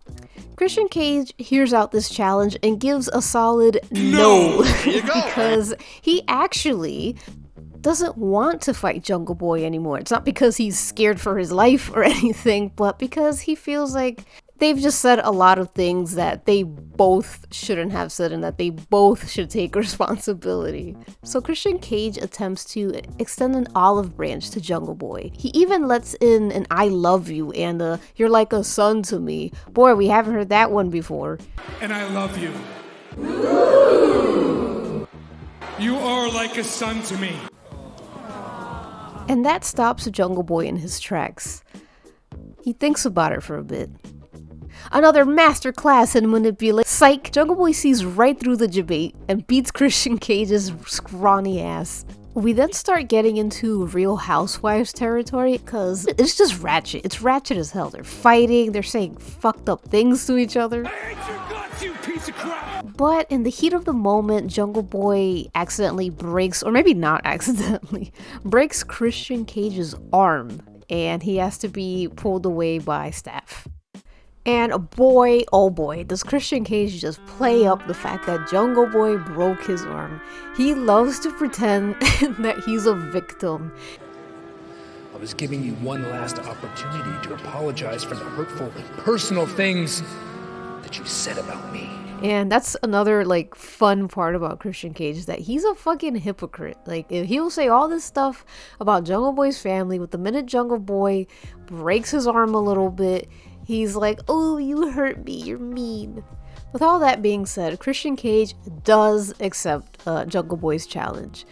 But before we even get to All Out, we actually have a moment with JR, who's another commentary guy. Jungle Boy Jack's getting thicker, fellas. It's a sort of like an Oprah Winfrey kind of Maury show moment where they have to talk about their feelings and hash out all the issues they have with each other, but they cannot lay a hand on each other. That's the condition that JR has set. And this is one of my favorite segments between these two guys, because we truly get a deeper understanding of how Christian feels about Jungle Boy and how Jungle Boy feels about Christian. And the feelings they have towards each other are very different and very intense, like on the opposite sides of the spectrum. And my thoughts on this entire segment is, I'm gonna be real, it's delusional. We're not in reality anymore. You are traveling into another dimension, the Yowie dimension. And if that sounds weird to you, then why the fuck have you been here for an hour and 20 minutes? You should know what I'm about by now. So strap in and listen good. So Christian starts off this discussion as you would assume he would. Guns a-blazing. It's like, you're gonna be a has-been at 25. I'm gonna beat your little ass in the grass. And you'd expect Jungle Boy to say something equally mean or vicious, but he actually admits that he cannot bring himself to say that he hates Christian Cage because he loves him. And at some point in their relationship, he felt that Christian shared those same feelings. Christian Cage was more than just a coworker or even a friend to Jungle Boy. And you're probably like, okay, Jay, loosen up those Yowie goggles a bit, but these are his words verbatim. Don't believe me? Roll the tape. And I loved you. And whether or not you ever truly cared about me, you made me feel like you loved me too. And this felt like more than just a coworker or a job or a friend. He meant a lot to me, and I loved him. He even brings up the fact that Christian did his online research to learn about him, to eventually destroy him, and how he learned all his secrets and weaknesses. But Jungle Boy mentions that he learned a lot about Christian too, and begins listing all those things as someone would when thinking about their crush. I know that this guy likes his steak cooked medium plus, and he drinks a slightly dirty martini. He's taking care of a stray cat that lives on his roof. I know that his daughter is obsessed with lizards. I love that it takes you an hour and a half to order a sandwich. I love that you get a little crinkle above your nose when you're looking at me like I'm nuts. There's also a lot of emphasis on Christian Cage being a father or a father figure to Jungle Boy, which I'm not refuting. I think there is this dynamic between Christian and Jungle Boy, but none of that emphasis is put on by Jungle Boy himself. He says that yes, the feelings that he had with Christian, or the relationship they had, felt familiar in some ways, but he never really says that Christian felt like a father to him or even ever mentioned the word. And believe me, your boy triple checked that. I think ultimately what happened is that Christian went in with his own idea to basically make money off of Jungle Boy and team up or whatever. He saw it as a business, and Jungle Boy ended up having much more intense feelings for Christian than he intended to, and Christian Cage, being an evil son of a bitch, entertained those feelings because Christian Cage is a bad person. Christian took advantage of a young and vibrant heart that is of Jungle Boy, and then had the nerve to dad zone him and then be like, actually, psych, I don't even want to be your dad. And while I think Jungle Boy has very intense feelings for Christian Cage, I don't know if it's like a normal I'm in love with you, like I want to be in a relationship with you. I think he just wants him. He wants him in many ways that is incomprehensible because I still see him as a guy who's still fresh from the jungle, who just learned to speak and all that. He was born sexy yesterday, so now he has this guy he's latched onto who's broken his heart. Yeah, I don't know, I love this dynamic. They have such a toxic, terrible relationship, and I eat it up, yum yum yum, because I'm obsessed with shit like this. So anyways, Jungle Boy tells Christian Cage to prepare to be fucking taught what it is to be a real man, because at All Out, he will not be fighting Jungle Boy, but Jack Perry. You are not wrestling Jungle Boy. This Sunday, you are going to fight Jack Perry. So it's finally time for All Out, and Christian walks out to his Evanescence theme, goofy attire and all, gets smacked by Jack's mom because he keeps trying to like flirt with her. It's then time for Jungle Boy to walk out, and he comes out in this really cute, very cute tiger stripy like gear. I just need to talk about the gear. It's so cute. It's one of my favorites that he's worn because it reminds me of Lum Invader. And at first I hated it for some reason, and then my friend was like, doesn't it look like Lum Invader? And I'm like, oh my god, it does look like Lum Invader. So now this is like my top favorite like gears, next to the green one. That's another good one. Anyways, Jack halts for a bit to wait for Bestie Lucha. Anytime now. Oh dear. Lucha isn't coming out, is he? The right tunnel, that is. Out from the opposite side of the tunnel, Lucha steps out and grabs Jungle Boy by the neck and slams him onto really fucking hot steel and turns Jack into a Krabby Patty. And yeah, I thought he was on Jack's side too, but I guess the grip is too damn good. God damn you, Christian Cage. Lucha finishes Jack off and drops him into the ring, left to fight off Christian in his weakened state. The ref practically begs him, Jack, don't do it. You don't have to do this. But Jack, being the hard-headed hero that he is, his fighting spirit takes over him and he goes on with the fight, knowing all the odds are against him. And the match ends as soon as it begins. Christian does the kill switch and also smugly claims victory. So with his back now thoroughly sauteed, Jungle Boy is rightfully pissed off and starts talking about how he carried Luchasaurus's career because everyone thought he was a joke, and it's like, maybe that's why Lucha decided to turn on you. Sometimes you can move on from your past. Sometimes you have to destroy it. But it seems Jungle Boy's past is coming back to destroy him because Christian Cage is still pissed off about the fact that Jungle Boy broke his arm before their match at All Out. So Christian Cage sends Lucha to terrorize Jungle Boy and banishes Jack from ever coming back to the ring. Do not come back here next week. Do you understand me? But that's not enough to scare off Jack. Hell hath no fury like a Jungle Boy scorned. Jack, uninvited, makes his way back into the arena after Lucha has a squash match and declares a one-on-one match with him and Lucha, but not before confronting the monster and the homewrecker. You chose him. And you broke my heart. Oh god! The most sickening part of it all is that Christian Cage is just grinning the entire time. Look at him. Look at this man-stealing hussy, smiling. Give him back. And because Christian Cage is determined to ruin Jungle Boy's life, he ensures that Jack does not win his match between him and Luchasaurus via Christian Cage's meddling. So after defeating Jack, Christian and Lucha decide that it's time to get back on track to the path of victory and seek out the International Championship belt. But not on Jack's watch. You see, in an attempt to put away Jack Perry like he was a used up old doll, Jungle Boy has become their #1 hater. So he actually sabotages Lucha's chances at getting the belt. And it's so funny because Christian is so pissed off about it. What are you doing here?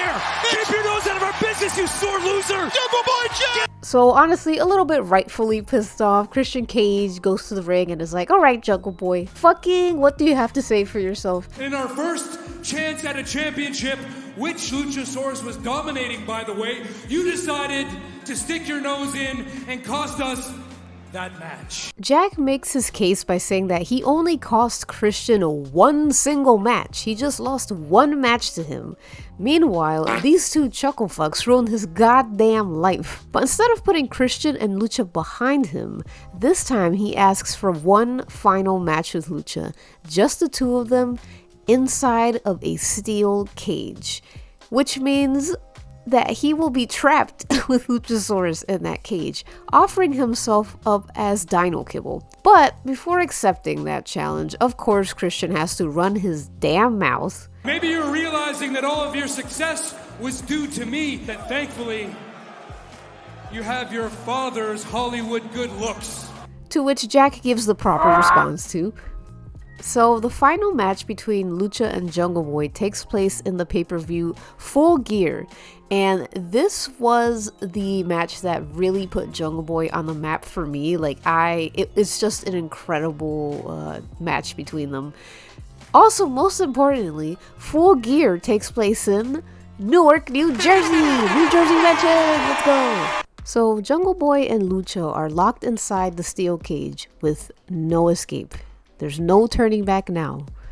And boy, oh man, this match, sorry to be blunt, but this match fucks. It fucks raw. Jungle Boy looks incredible in his special gear and girl hairdo.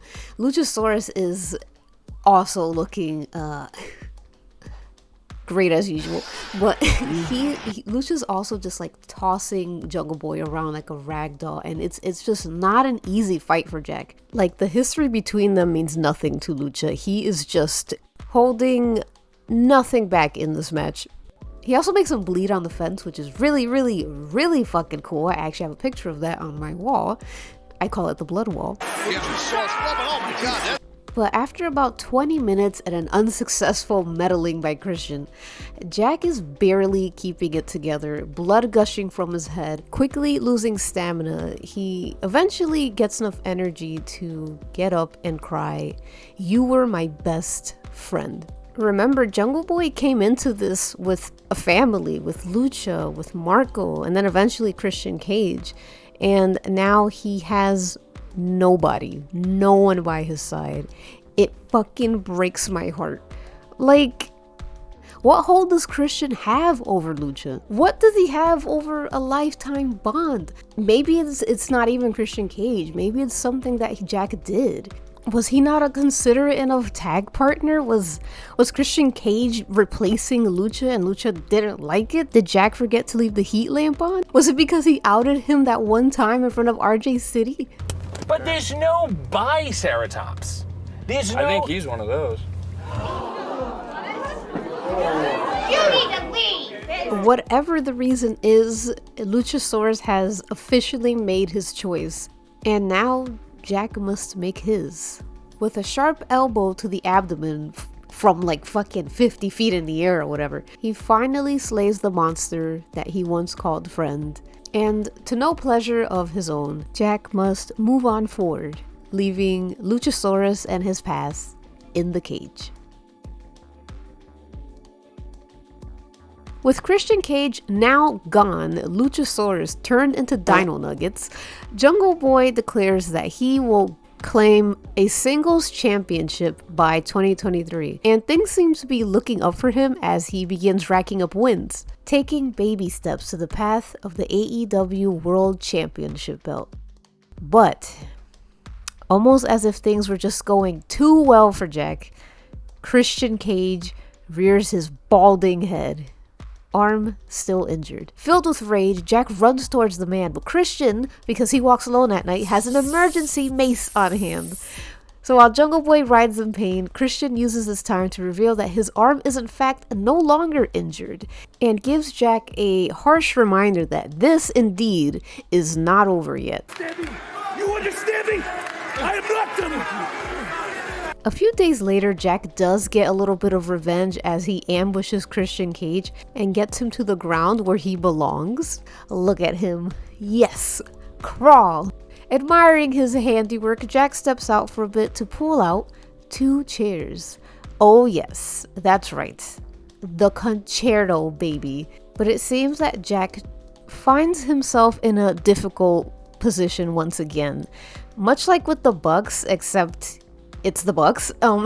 He can't hit him. He can't bash his brains in. Something just stops him. And that thing is love. Big mistake on Jungle Boy's part, because Christian takes control of the situation with one big ball buster, and boy, he really gets in there. In an effort to understand why Christian Cage has decided to come back and haunt Jungle Boy, Renee Paquette, who is one of the few interviewers in AEW, asks Christian Cage why. We thought you were finished with Jack. We thought that you had both moved separate ways. Also, Jungle Boy beat Lucha fair and square. Like, doesn't he get to move on with his life? Well, not according to Christian Cage, no. Christian saw Jack on TV saying that he wanted to get singles gold in 2023, and he just cannot have that, because Christian Cage, will be the one to get singles gold in 2023. He then starts talking about how Jack has like this lack of killer instinct or lust for violence because he didn't kill him when he had the chance. He's like, you should have killed me and you didn't. That's why you're weak. I don't know what's wrong with Christian Cage, honestly. But do you want to win a championship, or do you want to beat somebody for a championship? Do you want to beat somebody down, break their will, and take their title? Like, he backhandedly congratulates Jack on winning his matches, but Jack is winning them pretty fairly. Christian Cage sees that as weak because Jack isn't willing to go to the depths that he is to win. And to prove his point, Christian Cage challenges Jack to not a match, but a fight. No rules, no countouts, no nothing. It's whoever is the last man standing. And just to really push his buttons, Christian begins ripping into Jack's father. Just like your father, you're a no-talent hack. But before Christian can flap his gums any further, the lights go out. A silent vignette plays on the screen in the arena. Jack is digging a ditch and thinks about all the times, the good, the bad, and the ugly, that he's had with Christian Cage. He sheds a tear, mourning the false relationship that they both had. He drives off and the camera fades to a gravestone with the name carved, Christian Cage. And how appropriate is it that Christian is wearing all black, because this fight is no longer a fight, but a burial match. And for once in his goddamn life, Christian Cage is speechless. So, for Revolution 2023, Jungle Boy sets up a burial match between him and Christian Cage. And in a burial match, whoever puts their opponent in their coffin first wins the match, and they get buried alive. Simple as that, but man, is it fun to watch. But just before their match, Jack has a sound message for Christian Cage. And after everything that you have done to me, there are going to be consequences. Grave consequences. And since you are such a big fan of my dad, well, I'm gonna give you a chance to say hi to him. When I put you in the ground! So we finally come to here, the final burial. It's in this burial match where we're introduced to Christian Cage's soon-to-be official wrestle uniform. No longer sporting the tacky outwork everyone tanky top, though I did like the ones with like his crest on it. Those are pretty cool. But this new outfit he wears is so cunty of him. Kakashi Sensei and other Twinkie anime boys could fucking never. Then comes Jungle Boy wearing jeans, of course, because this is a serious match. He eats some dirt, sizes up Christian Cage, and I can't help but notice Jungle Boy's wearing those jeans. He's looking good. It's plenty tight. Anyways, the two stare each other down, and the months of just verbal insults and physical altercations all come to here. I remember watching this live and on my phone because my computer died, and I remember just thinking, oh, this is sex. We're watching sex on live television right now. And I hate to be blunt again, but this is a match that blew my penis completely clean off. Gone. I don't know how I can properly describe why it's so incredible and amazing to watch two men who hate the shit out of each other try to kill each other. It's so awesome. Jungle Boy has these moments where he just becomes feral, like he's just mauling Christian Cage. And what I like here too is that you get to see that Christian Cage is actually a coward, and that he's more afraid of Jack than he likes to lead on, because there are moments where he's just doing disrespectful as shit, which by the way is my favorite thing about Christian in the ring. He's just disrespectful. Like, he'll step on Jack's hair, blow kisses to his mom, and of course talk down at him. You're a loser, Jack. But there are a lot of times where Christian is shaken and he's like, I don't really want the smoke with this guy. Because in a way, he's kind of created this version of Jack, this monstrous, relentless, animalistic beast. Like, you did that shit.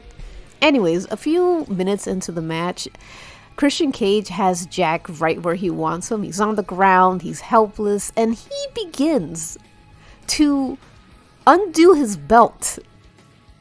That's right. We have entered Whip City.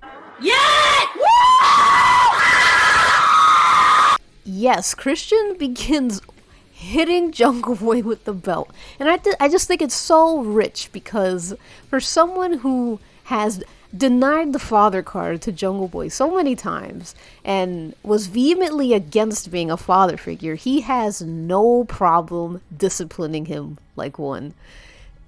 And I just think about Jungle Boy, or Jack, like, he's never, I'm seeing it as he came from the jungle. He's never been disciplined. I don't think he's ever been. So this is a very new experience for Jungle Boy. And for this to happen to him in front of like all these people and his mom and his sister, it's just so important to me. And I just feel like whenever a wrestler gets whipped with a belt on national television, AJ gets her wings. What's wrong? I'm fine. You sang that song beautifully. Really. So anyways, Christian Cage continues to hit Jungle Boy like he's a sled dog up until they get closer to the designated area. Christian Cage starts to take the belt and strangle Jungle Boy with it. What can I say about this? Belt. It's smart that Jack. So once they finally reach a close enough distance to the coffin, the both men are just fighting to put one another in it and just end the match. But both these boys got hands, so it's just this back and forth of them trying to Tom and Jerry each other into the coffin. Jack gets pretty close to defeating Christian as he's about to whack him on the head with the chair. And this is another great moment where Christian was practically begging Jack not to like hit him, like he grovels, and then once he just gets a little bit over Jack, he just gets so elated with joy. Like, he doesn't care about Jack, he doesn't care about his feelings, he just needs to win. But now that Christian has the upper hand, he takes a very weakened Jack and puts him in his coffin. But instead of immediately slamming the door shut and ending the match, Christian decides to take the moment to kick Jack while he's down, for old time's sake, by returning what Jack had desperately wanted from him. And because of that arrogance, Jungle Boy is able to escape his fate and get out of the casket in time.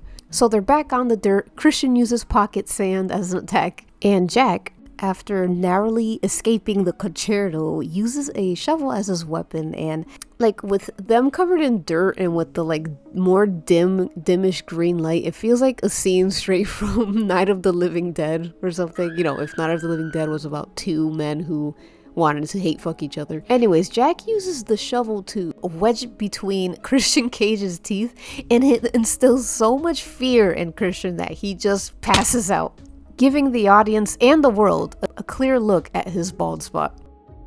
So with Christian now fully spent, Jack can seek revenge. What's the next step? What else but the concerto? Oh boy, can he do it this time though? Can he finally put an end to this nightmare? Or will he let his feelings for Christian Cage get in the way once again? Maybe Christian will be proven right that Jack does not have this killer instinct, that he's not willing to go all the way to meet Christian at his level. But not wanting to make the same mistake that he did the last time he had Christian Cage in this position, Jack eventually gets himself together and unleashes one final nasty blow to the head. And Jack is just experienced a myriad of feelings. Pain, loss, regret, relief. I mean, look at that face. Juilliard. He went to Juilliard. He still needs to get Christian inside of the coffin though. So he uses all of his strengths to pull him in and roll him into his designated grave. Jack takes a moment to look at what was once his mentor. He then leans in for a gentle kiss to the forehead.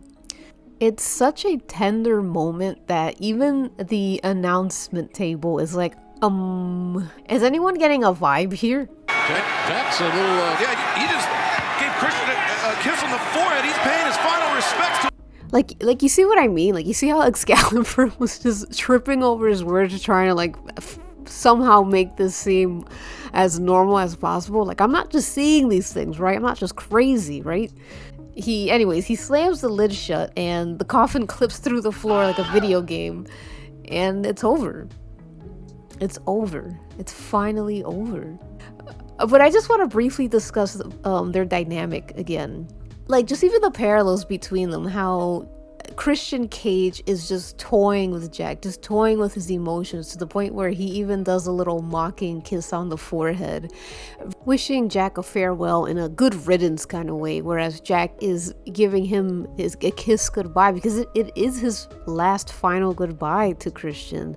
And even despite all the stuff Christian did to him, despite all the stuff he said about his father, everything, he still loves him. It's sick. And to keep it real, to keep it 100, as they say, you don't have to take my interpretation as is. This is just how I see it. That's the fun part about wrestling. You can interpret things however you want.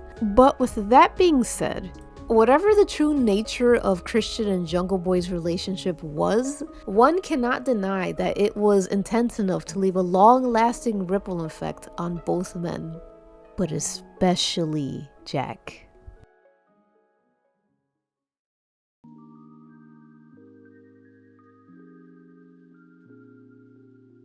A special episode of Dynamite opens with world champion and yapper MJF, aka Maxwell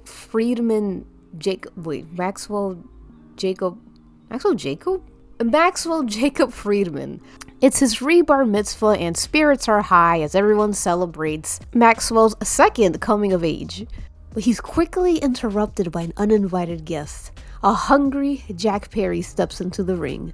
Now with Christian finally laid to rest, Jack can recalibrate and continue his path towards singles gold. The two stare each other down, and for the first time since 2021, Jack and Max find themselves in each other's crosshairs. Then the story quickly goes from interesting to a dud as Tweedledee and Tweedledum step in the ring, aka Sammy Guevara and Darby Allin, adding to the list of hungry men that want MJF's championship. Jack starts the 3v1 by pointing out MJF's lack of work ethic, as Maxwell barely wrestles or even defends his belt. Because there is an entire locker room full of men and women who bust their asses, and they maybe get to get 60 seconds a week on this show, maybe. But we'll have to sit back there and watch you come out here and take 20 minutes to do the same old hokey bullshit that you've been doing for the past 4 years. And honestly, he kind of gobbled him up with that one. Kind of ate him up. Kind of left a little bit of crumbs, maybe none. Because Jack is right. See, I enjoyed MJF's championship run in the first half, and he was one of my favorite wrestlers when I first watched wrestling. But in retrospect, you can really see just how obscene it was of Max to take up so much airtime for lowbrow childish insults and weekly trauma dumping. Your name's on the tip of my tongue. I believe it's Take a Shitta? Is that right? Did I get it right? Ice this deadbeat! It's not something you notice at the very moment if you're like me, who liked him, but people like Jack have been sick of Maxwell's loudmouth and cocky attitude, and this was just the tipping point. But then Sammy fucking butts in like, I too have grievances, yeah. And then fucking Darby Allin tells us about how he made a movie so bad that he got kicked out of film school. And what this whole scene is for is so that we can be introduced to the storyline of the 4 pillars. The 4 pillars are supposed to be a symbolic foundation of AEW, as these are the 4 young boys who have been in this promotion since its inception. So now, after about 3 years, each pillar wants a chance to prove that they can be the next generation's champion. And that sounds like a pretty cool storyline, right? Wrong! This feud is stinky poopy dookie. It just plain reeks. But we're gonna get right into it, regardless. So the next time Jack meets with the rest of the pillars, it's without MJF, and you start to realize just how much Max was hard carrying, because everyone just falls flat in this promo. Listen. You're unfriendly. You're rude. MJF and Jungle Boy. It's such a awkward and dry exchange between all of them. Like, the promo that they have does nothing but highlight a lot of the weaknesses between these wrestlers. Everyone's just waiting for their turn to speak. No one believes in anything they're saying. It's a real chore to like get through. Sammy and Darby go on like back and forth exchanging sob stories. Like, Darby talks about how when he was homeless and he lived in his car, which by the way was a choice. Yeah. And I remember when you were first announced as AEW's newest hiree, I was still living in my car, not knowing even if I would even make it to this company. And I don't care what anyone says. Heck, don't even listen to anyone, okay? Listen to me. No one on that stage sounded good. No one. By the 3rd minute of the segment, you might as well have arrested 3 men and held a funeral, because that crowd was dead and they killed them. It was so bad that they had to call in like an emergency MJF to liven up the crowd again. And that's embarrassing. That is just embarrassing. And by that point, I was already like in the kitchen, because the secondhand embarrassment was too much for me. Sorry, Jungle Boy. Let me tell you something. Spoiler alert. Go ahead and put it on the blogs. You see, in places like WWE, oftentimes a wrestler will have like a very strict script to follow, like when to face the hard cam, how to say things, whereas AEW has more of a improv kind of style, and most of the time it comes off natural and cool and witty, and other times it can look like the worst community theater production you've ever seen in your life, and this is how that felt. And the awkwardness, the clumsiness of this segment just pretty much showed that these 3 men were not really ready for the main event or A-plot storyline just yet. But for some reason, Jungle Boy got most of the flack for it, even though literally everyone but MJF blew ass the entire time. This was sort of the beginning of the audiences, mainly on the internet, beginning to fall out of favor with Jungle Boy. If you were even to look up Jack during like this time, you would find weekly complaints about his mic work, like how dry he is or uninspiring he sounded, which as a fan I will say is fair and valid criticism. But it was only Jack that got any kind of negative reaction, which is funny because looking back, I don't even think Jungle Boy was that bad, especially when he proved he is capable of doing decent mic work with Christian Cage. By the way, if I have to choose a pillar, in my opinion, that was one of the worst on that in that stage, it's Darby Allin. There is just something about Darby Allin. I don't know, maybe it's the fact that he lied about being homeless and God knows what else he's lied about to build this character. There's just something about him that's just not believable. Like, I just don't believe anything that he says. It really, to me personally, in my opinion, comes off as phony. And I know I'm not the only one who thinks this. But because he stings a sexually reproduced baby, people seem to think that he's amazing and untouchable or whatever. Anyways, I am digressing. But the point is, this promo just really did so much negative work to all the wrestlers. It really made people see them as very underdeveloped, very green, as they say, and just not ready. But within this stinky feud was a beautiful flower that almost bloomed, and that flower to me was whatever MJF and Jungle Boy had going on between each other. See, unlike the other men in the feud, they didn't just have a fleeting match like everyone else did. Like Darby fought Jack fought Sammy. I think everyone like had a match with each other, but no one really has the history that MJF and Jack had together.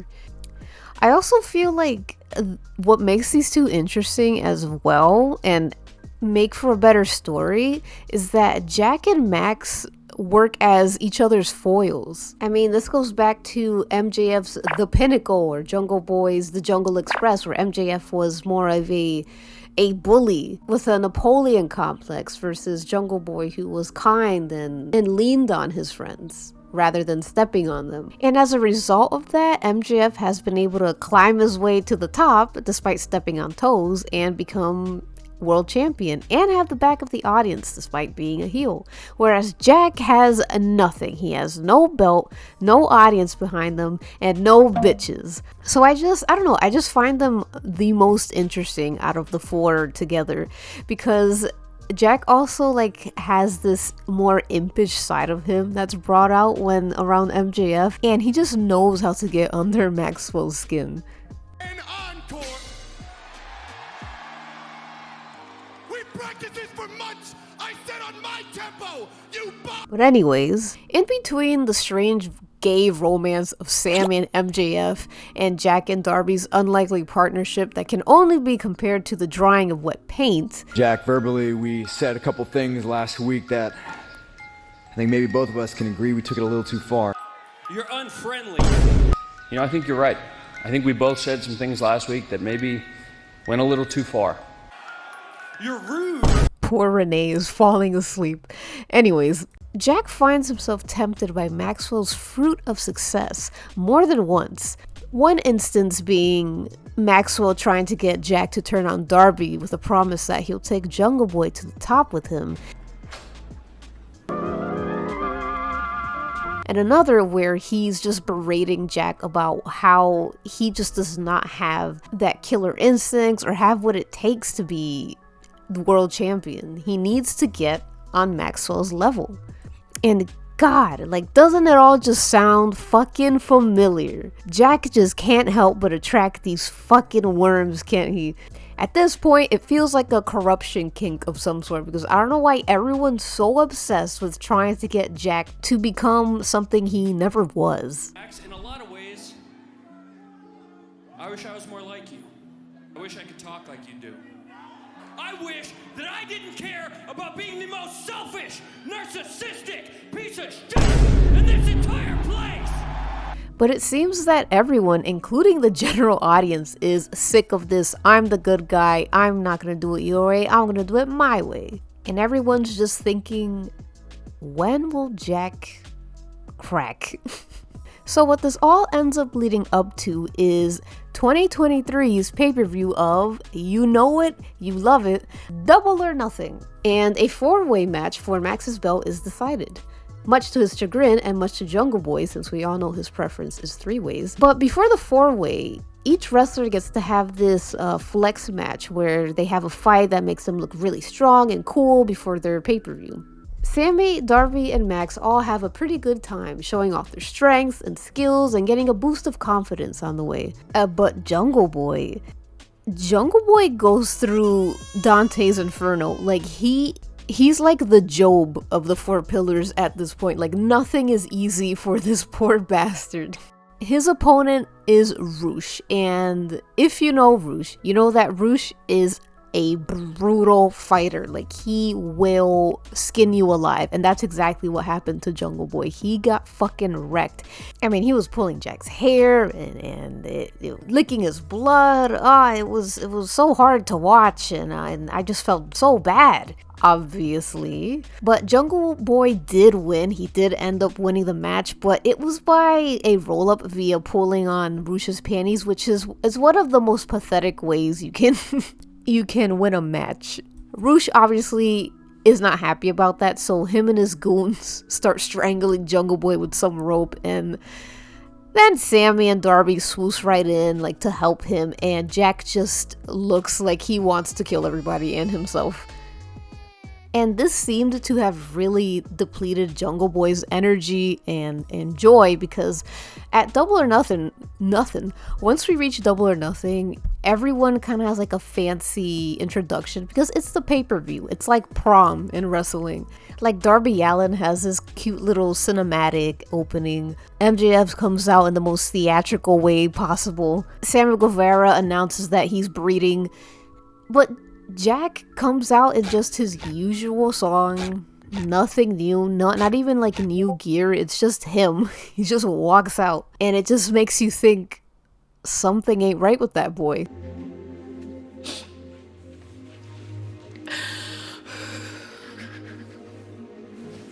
Where is it gotten you? Where is being a good guy gotten you? So the match is actually really fun. Some people hate it, but I think it's a good time. I think despite being a real shitty like feud on the mic, in the ring it's actually really fun. You know, the whole thing is it's just a clown car match. Everyone's like doing goofy shit. It's really fun, but the important part about this match is the moment where Jack has MJF's belt in his hands and Darby Allin is in the ring. He's the only one in the ring. He has his back turned, and this is a moment where Jack actually contemplates using the belt to win. And I believe this was a no DQ match or something, but basically if he had used the belt, he would not have been disqualified. It would have been fair game, but it's about the integrity of it. Using a blunt object instead of winning clean is kind of messy. And while he's having like this inner turmoil, the audience is like, do it, Jungle Boy. Kill Darby Allin with the belt, because whoever gets a pin, anyone who gets a pin wins the belt. So Jack not only has the echoes of MJF's temptation in his head, he now has the whole arena chanting for him to do the bad thing. Aren't you tired of being good, Jack? Don't you just want to go apeshit? And for a second, it feels like he just might do it until he can't. He just can't. So he tosses the belt and decides to try and win this the hard but noble way, and it doesn't work out. It doesn't work out. MJF retains, and Jungle Boy once again is back at fucking square one. He's truly in his like fail princess era in this time. Jungle Boy's journey to singles gold so far has proven to be pointless. But lucky for Jack, someone decided to finally take pity on this poor, unlucky man. You see, while Jungle Boy was going through his own turmoil and peeping the horrors, he bloomed a beautiful young BL friendship with a man named Hook. Hook is the son of living legend and suplex machine and now tiny little man Taz, who also happens to be one of the regular commentators on Dynamite. Taz was also the FTW or Fuck the World champion back in his day, which now belongs to his son Hook. No nepotism involvement there, I'm sure. Being mostly seen and never heard, Hook is a very aloof character that keeps to himself and is really hard to read. Hey, Hook. Hey, Hook. So his allegiance with Jack was kind of surprising.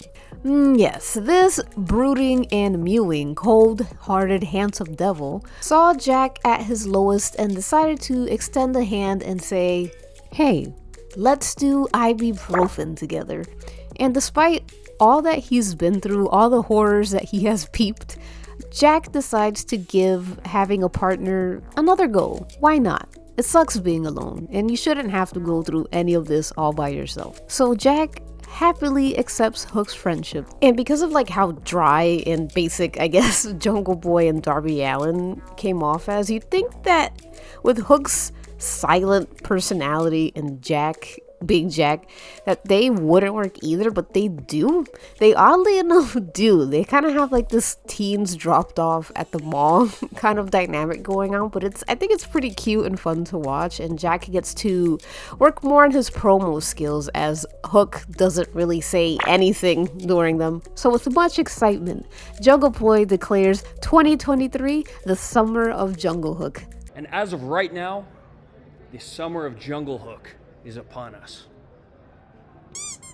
And the summer of Jungle Hook it is, as these two together rack up a lot of wins. They're pretty undefeatable, and well, I would say they work well together in the ring, but Hook doesn't really do much in the ring. He just does like 2 moves. But Jack has been pulling his weight, god damn it. And boy, I just have to say, these two twinks really get the crowd going, because the crowd loves these two together. In fact, I think this should have been called the summer of Yaoi, because the Fujoshis were frothing.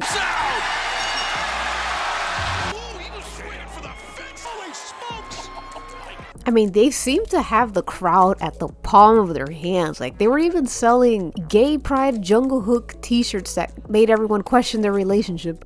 They were getting hundreds of thousands of views, even up to 1 million. The fanfic and fan art economy was booming. Families were being fed. It was beautiful, actually. And here's the thing. Jay, you sure talk a lot about yaoi when it comes to wrestling. Let me tell you one thing about wrestling, alright? One of the most important fans in wrestling are girls and fujoshis. That's it. If you have those two, if you have these demographics locked the fuck down, you are set for life. You will not get a more dedicated base than a bunch of perverted girls and gay people. You just won't. And honestly, this is a topic for a whole different video, so let's move on. So our two young heroes continue their journey into tag team victories, taking down bigger opponents who dare come their way, such as Big Bill and other bullies. Big Bill, you ain't nothing but a big bitch. And much like their previous matches, Jack puts in most of the work.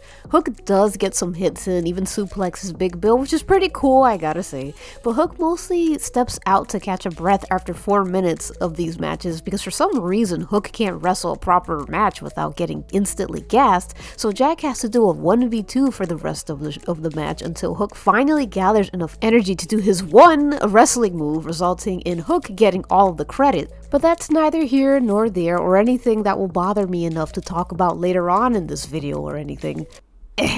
So even though Jack and Hook are thriving as a tag team, the goal of singles gold has not been forgotten just yet.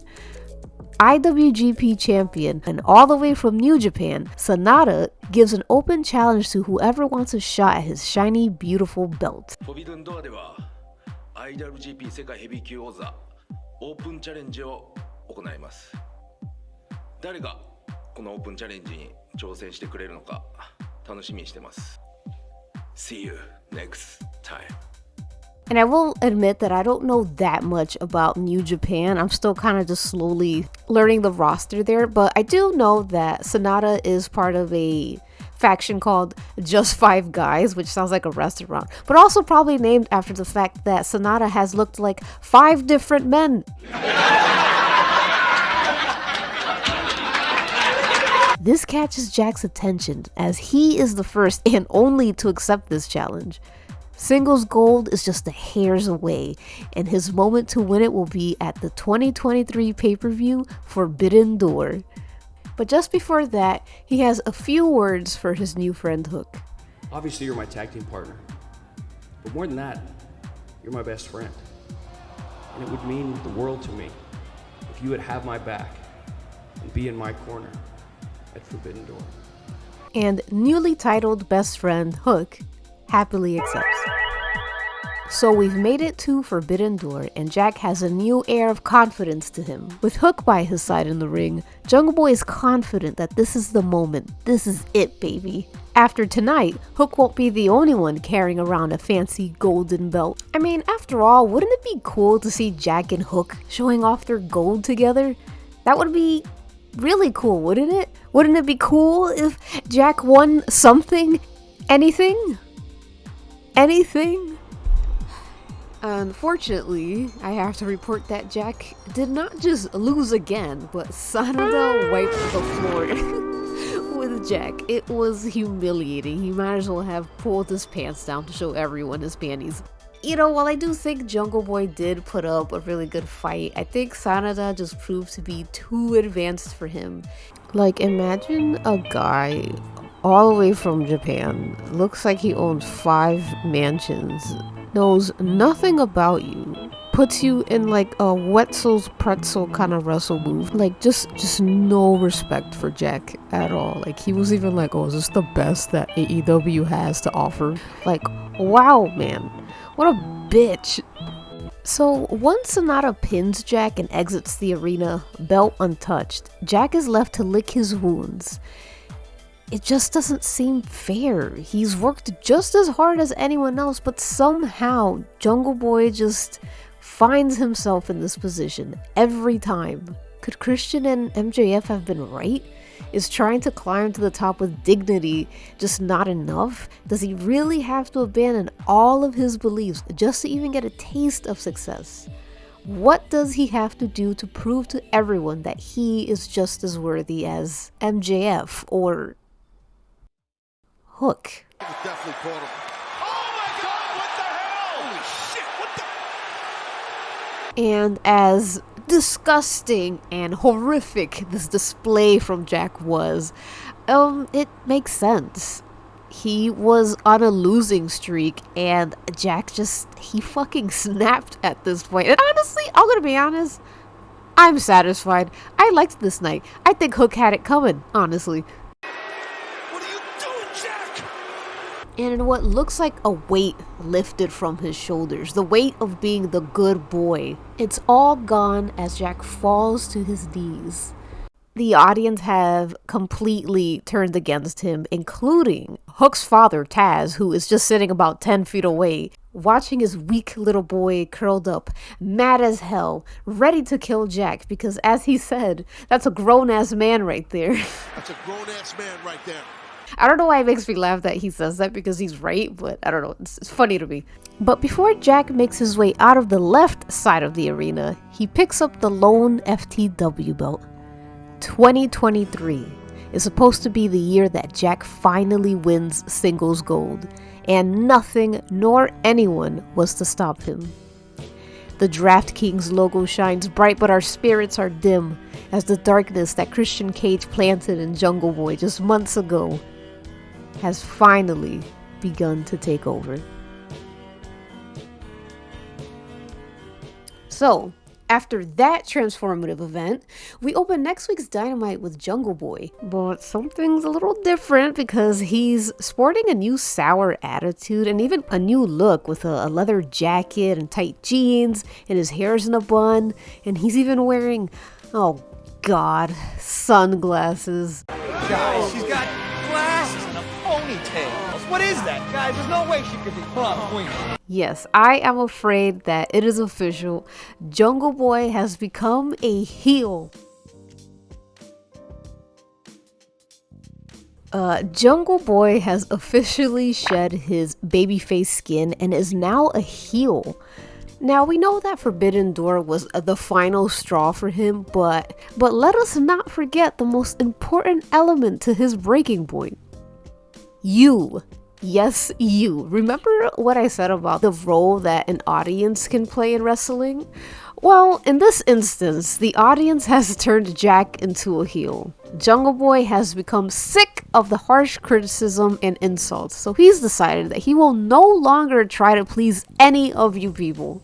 And that's something that I can't really blame him for. But what I can blame him for is the god-awful stinker that was his heel promo. Did I turn on Hook? Or did everybody turn on me?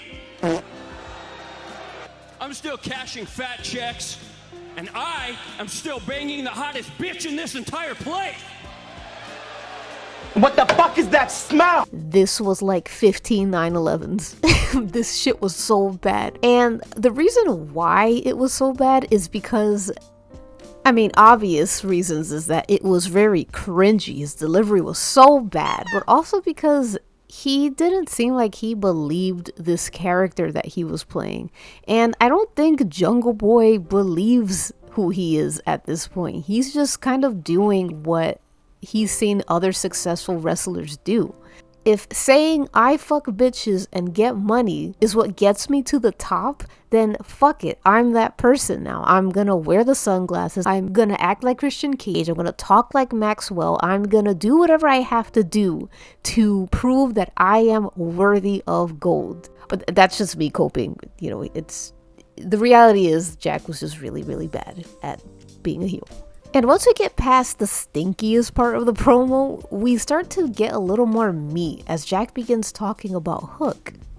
You expect me to sit here and watch some entitled, second generation little prick dangle his championship in my face? Jack has allowed his jealousy to take over him, and instead of taking out MJF, who honestly deserved it the most, he took the easy route and betrayed someone who never intended to hurt him. But maybe Hook has hurt Jack, unintentionally. You know, he walked side by side with Jack, showing off something that he's been trying to get since he became a solo wrestler. On top of that, he has the audience by his side, and his father who's always just about 10 feet away. Something that Jack will never have again. So in a way to make the odds a bit more even, Jack will take away the physical reminder of Hook and his father's connection, their legacy. That being the FTW belt. Luckily, the Walt Disney of AEW, aka Tony Khan, grants Jack a match for Hook's FTW belt using FTW rules. And during this quest to get a match, Jack has been like chased around by Hook because apparently Jack is a chicken shit scaredy cat heel. Which would make sense if he didn't lock himself in a cage with a dinosaur. Like, hello, you expect me to believe that top 10 hotties of TikTok teenager who just woke up Hook would scare Jack? Like, chat, be for real. You guys scared of this?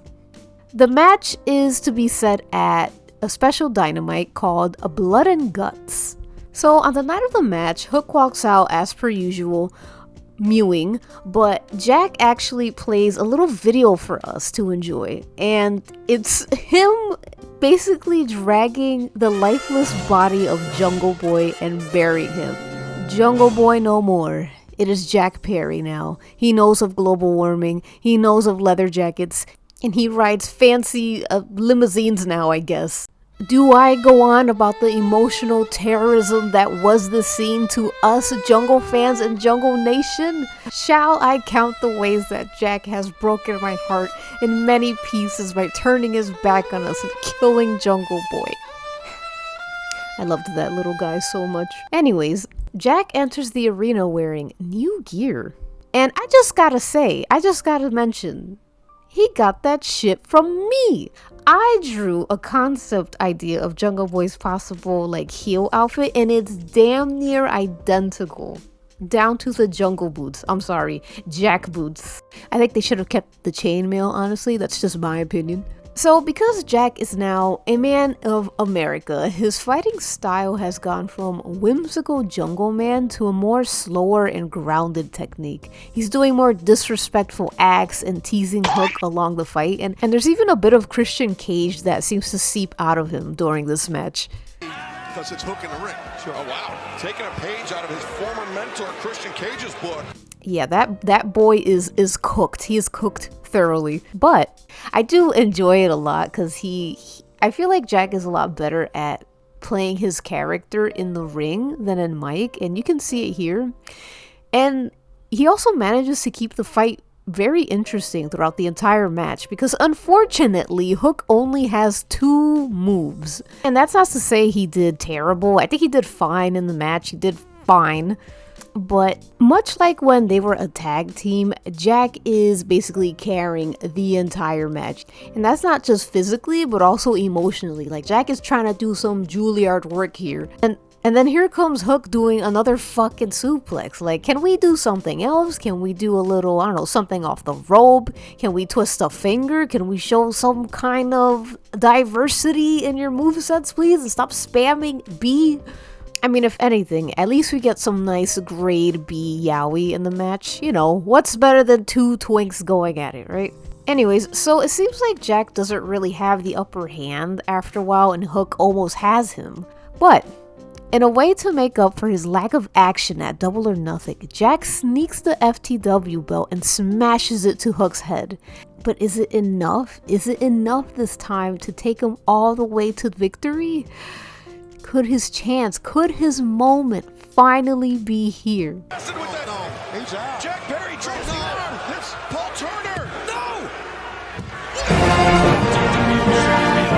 Get up, cocksuckers. It's all over. Listen, we had a rough couple of months. By God, he did it. Cringe be damned, my boy finally did it. He is now officially a singles gold champion, and there's nothing anyone can say to refute it.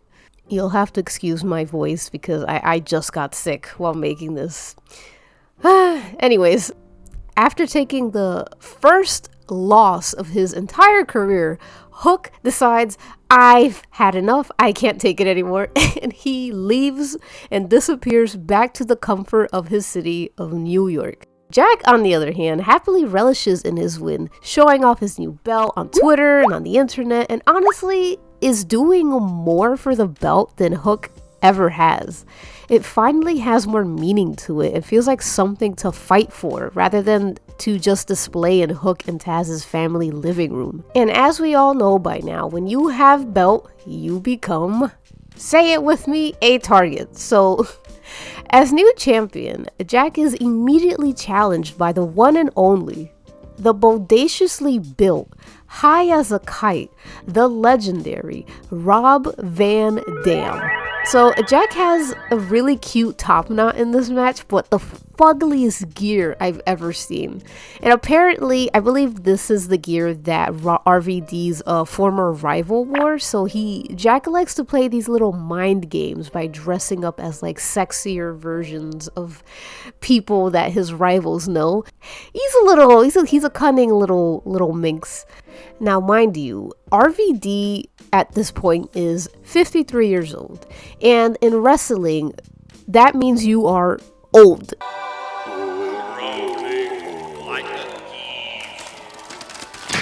But let me tell you, he is absolutely a spring chicken. It's crazy how much this man can go. But at the end of the day, RVD is just no match for Jack's cunning skills in the ring. RVD loses and Jack gets to retain. Boy, this championship stuff is easy. After winning the belt from Hook and defending it once against RVD, Jack decides that, well, he's had a good run and holds a funeral to officially retire the FTW belt. Jack holds a beautiful eulogy for the belt, thinking back at all the wonderful times they had together, all the intimate moments they shared, to much of the audience's dismay. Wow. After paying his respects, Jack finally pulls out a sledgehammer to put the FTW belt out of its misery. But unfortunately, this wonderful moment is interrupted by none other than Hook. Yes, Hook is back from crying in his expensive New York City apartment and wants his belt back. So he suplexes Jack, nearly prematurely ending Jack's career at 25, had his head bounce back just a little further than it did. But anyways, after treating Jack as if his first name was Flap, I am 2 hours in. I'm running out of material here, people. Hook walks over to Jack dick first and demands one final match. One for all the marbles, to reclaim back what was rightfully his. Wembley, Sunday. What? All In is one of the most anticipated pay-per-views of AEW. I also believe it's one of the first overseas shows that they've had. So it's pretty exciting and a very historic moment for AEW. One that no one will ever forget. So we arrive in London for All In, and the energy of the arena is just exhilarating. It's a crowd bigger than AEW has ever seen before, and the enthusiasm of this audience enhances everything about this day. Yes, God is certainly felt in this Wembley Stadium tonight. If only it wasn't so goddamn bright in here though. Jesus, I feel like I've entered the Super Mall of America. It's one of the reasons why like really recent WWE is really hard for me to like visually, physically watch, because not only is it bright as fuck on the stage, but you have like these glaring LED lights that are not made for the human eye just strobing all around the arena. Like, how does anyone not get a massive migraine after a show? So Hook walks into the arena with the audience by his side while Jack enters in a big old sleek limousine because he's still a Hollywood brat, I guess. I will say though, it's probably not intentional, but I do like the detail of Jack coming in a car and Hook walking in, because you know, New Yorkers walk and Californians are like vain and carb-pilled. But anyway, dying to get their hands on each other, the two immediately begin scrapping, but eventually take this catfight to the top of the limousine. So they start whacking each other up there, and Jack does Rob Van Dam's special move, assuming he absorbed him like Kirby after he defeated him. And then Jack suddenly knocks on the car window and says, Real glass! Crushing the Go abdomen. cry me a river.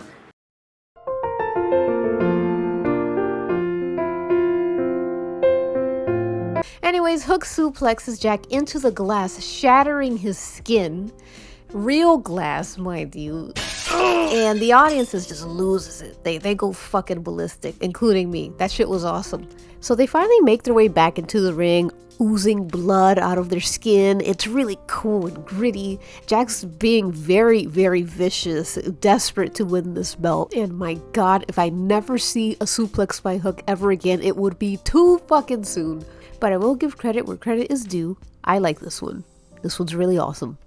And what I really love about this match is that it just has a quick start right from the beginning. It just goes and goes and goes and goes, and it gets more and more exciting and fun. And just when you're anticipating what else would happen next, it's over. It ends. Because Hook performs his big finishing move called the Red Rum, which just means he chokes someone out. And that's it. He wins his belt back, and Jack loses.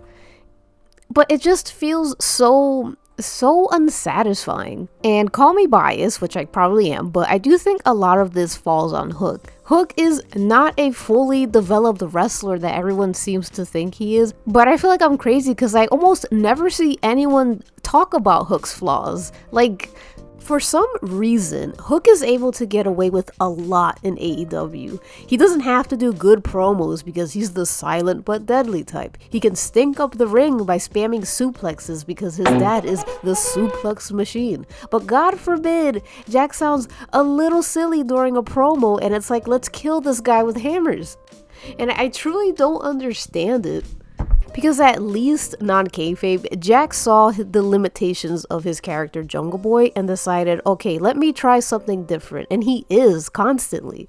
Hook doesn't do that. He has been the same character since his debut as Hook, and I'm just like, why do you want this belt? Why do you need this belt? What do you want to say as FTW champion? Who are you? What are your anticipations? What are your goals? There you are, looking at yourself in your full-length IKEA mirror going, you're so hot. You're the prettiest girl in the world. Who cares? Spell Pharaoh. Tell me what the FTC does. There's not really any stakes for Hook if he wins or loses. The worst is that he just doesn't have the belt. For Jack, the stakes are very high because he actually has something to prove. So when Hook wins his belt back, all of the emotional storytelling falls on Jack. What is going to happen to Jack? How does Jack feel about that? Hook winning adds nothing to his story because Hook has no story. What little story Hook ever had was when he didn't have that belt, because that would have been the perfect opportunity to show us Hook without being in the shadow of his father, without having to follow his father's legacy, without being Suplex Baby Jr. Hook. Like, wouldn't that be cool to see Hook become an actual wrestler, an actual person, instead of just some stupid meme that manifested itself into the ring? So now we're stuck with this baby TikTok ass guy who doesn't know how to go for more than 4 minutes without getting gassed. I just wish that Hook was more interesting, you know, because even though he looks like a TikTok star, I do like the whole like I'm a boxer silhouette. I think it looks really cool, but it's just Hook can't grow as long as they are treating him like he is a 50-year-old veteran. So with that tangent being over, we close this chapter of the toxic yaoi that was Hook and Jack Perry, and we wait in anticipation to see what Jack has in store for us after All In. Except we don't get that, because after this, we do not hear from or see Jack in AEW for 8 months. What?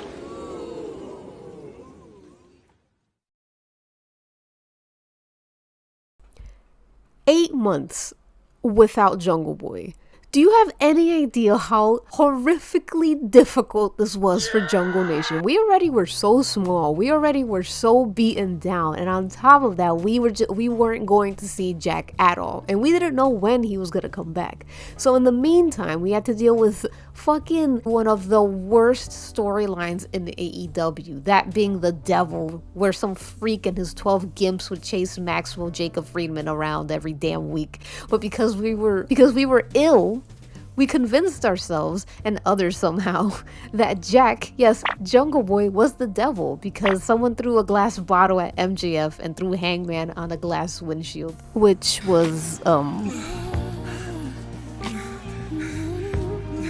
yeah, we had a field day with this one. Some of us were even so desperate to think that Jack would wedge himself between the Christian Cage and Edge story. Oh, God, you don't know what happened to Christian Cage after being buried alive, do you? Okay, let me try and make this as fast as possible. So, after being buried alive by Jungle Boy, Christian rises from the dead along with Lucha, and they both go on to win the TNT title belt. And by both, I mean just Lucha, but Christian Cage doesn't really let Lucha hold, let alone sniff the belt. Christian then wins the belt by pinning Lucha in a 3-way match, making him the official TNT champion. And as time goes on, Lucha gets knocked down so many pegs from Christian's level and becomes this silent creature who cannot speak for himself or stand up to Christian Cage, which makes me really sad. And then he decides he wants to start a family, so he finds dumpster baby Nick Wayne and snatches him from his real actual mother, Shayna Wayne. You're a terrible mother! Who he then adds to his family after putting her through the Cuntalizer 3000. Then ex-boyfriend Edge, yes, that Edge that I mentioned earlier in this video, tries to stop his madness. Like, girl, what's going on? Why are you acting like this? But Christian doesn't care that they were besties and used to be girls, so he says, fuck you. Go fuck yourself. Starts talking mad shit, which makes Edge go into sicko mode. Shut up when I'm talking to you! Go fuck yourself. These two crazy bitches are honestly what kept me going while Jungle Boy was gone. But anyways, that's what leads to this big match between them at the pay-per-view World's End. But the point is that the promotional poster for this match featured shattered glass, so it was only natural that Jack was gonna make his way into the storyline, right?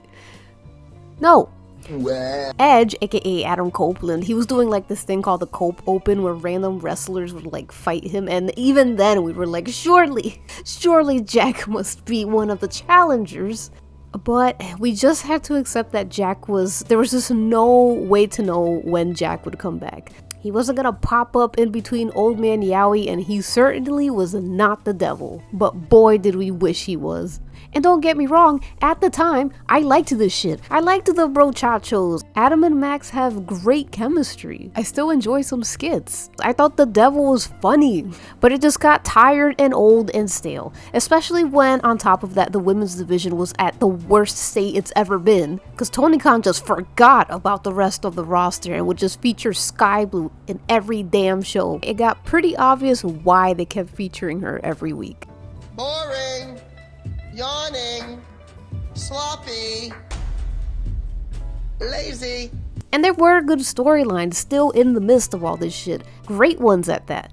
But it just stinks when the main A-plot of the entire show is a whodunit of the week that had the most obvious suspect that it really wasn't a mystery at all. So we had to sit there while the Blowjob brothers, Adam and Max, scratched their asses for 30 minutes and convince us that yes, Max is stronger than two men. Max can beat Samoa Joe. Of course Max can defeat Jay White with a busted knee by using the power of friendship. And we had to endure all of that just for the devil to reveal himself to be Adam Cole. Oh my god, no one could have suspected that. Wow, that was so worth everything. Our time was not wasted, not one bit. We don't even have the pleasure of the gimps anymore. Now the gimps are gone. Sorry to be so negative. You have to understand, I, at the very heart of my soul, am a hater, but also, just imagine going through those months without seeing your favorite actor or character and never knowing when they're gonna come back. It just makes everything far less tolerable than usual. But just when we were ready to hang it all up, just when Jungle Nation thought the tides would never turn, a mystery man makes an appearance at New Japan Strong, where young Lion and babyface Shota Umino is viciously attacked by this masked figure. But just before the guards mollywop him, he removes his mask to reveal himself to be Jungle Boy. Oh, Jungle Boy. Our white dog with crusty eyes has finally returned home. It's been so long. I don't care if you look like Tom Hanks from Castaway. I missed you so much. It's nice to have you back. So after Jack knees Shooter in the face, he proceeds to pull something out of his pocket. And what he pulls out is none other than his AEW contract, to which he proceeds to then rip it apart, seemingly to sever ties with the company. And last we saw Jack, he was already a heel, but there is a level of darkness to him now.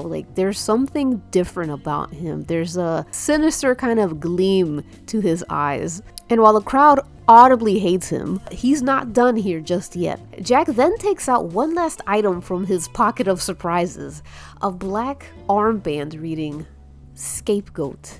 But to who? What is he being blamed for? Who is he taking the blame for? Why did Jack come back wrong, and why did he sever ties with AEW? But the question that really lingers in the brain is, what the hell happened after All In? Well,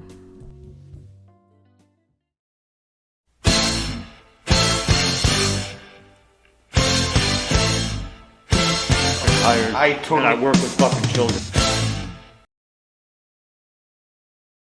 if you're chronically online like I am, you probably would have remembered the catastrophic event that was Brawlin', which is in reference to an altercation that CM Punk had with Jungle Boy. But who is CM Punk, you ask? Well, CM Punk is another veteran that spans from quite a few years. He's only about 40 something, but everyone says he's old. He's quite young, but his career spans from the Indies, Ring of Honor, and WWE most notably. Unlike WWE veterans like Bryan Danielson or Jon Moxley, CM Punk has a very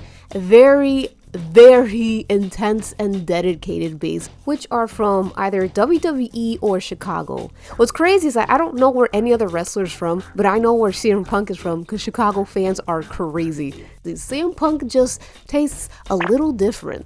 And I think it has to do with the fact that CM Punk is a very fuck the system, fuck the world, I make my own rules kind of wrestler. One of CM Punk's most notable contributions to WWE was a promo called A Pipe Bomb, where he just sat crisscross applesauce and started airing his grievances right in the middle of a match with John Cena.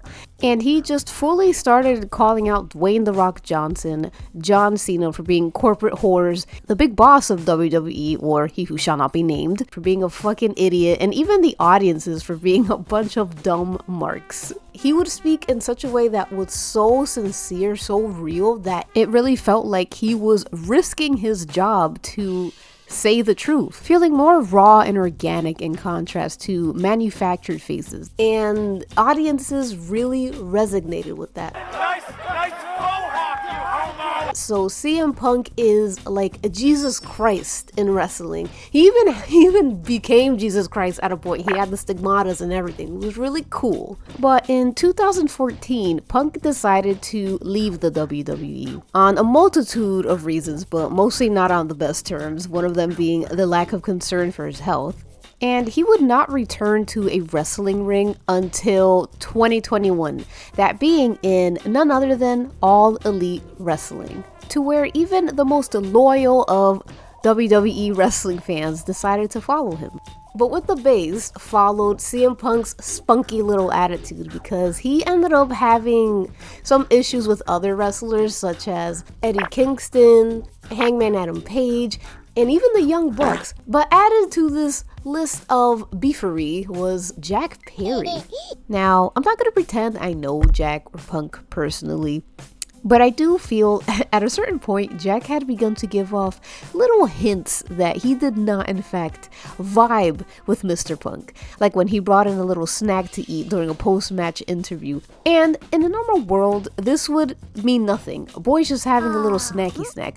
But because this is wrestling and no one is normal, this was assumed to be a direct mocking of CM Punk's Great Muffin Meltdown of 2022's post-all-out scrum. A night where Philip decided to just go completely scorched earth, laying it all out on wrestlers like the Bucks, who he accused them of feeding rumors to journalists to make him look bad, and Hangman Adam Page, who he proceeded to call an empty-headed dumb bimbo broad. And following this Muffin Madness was like a real-life fight, which they call Brawl Out. It was between Punk and the Bucks, and Kenny was there. He got bit. It was a strange, wacky night, and many bridges were burned.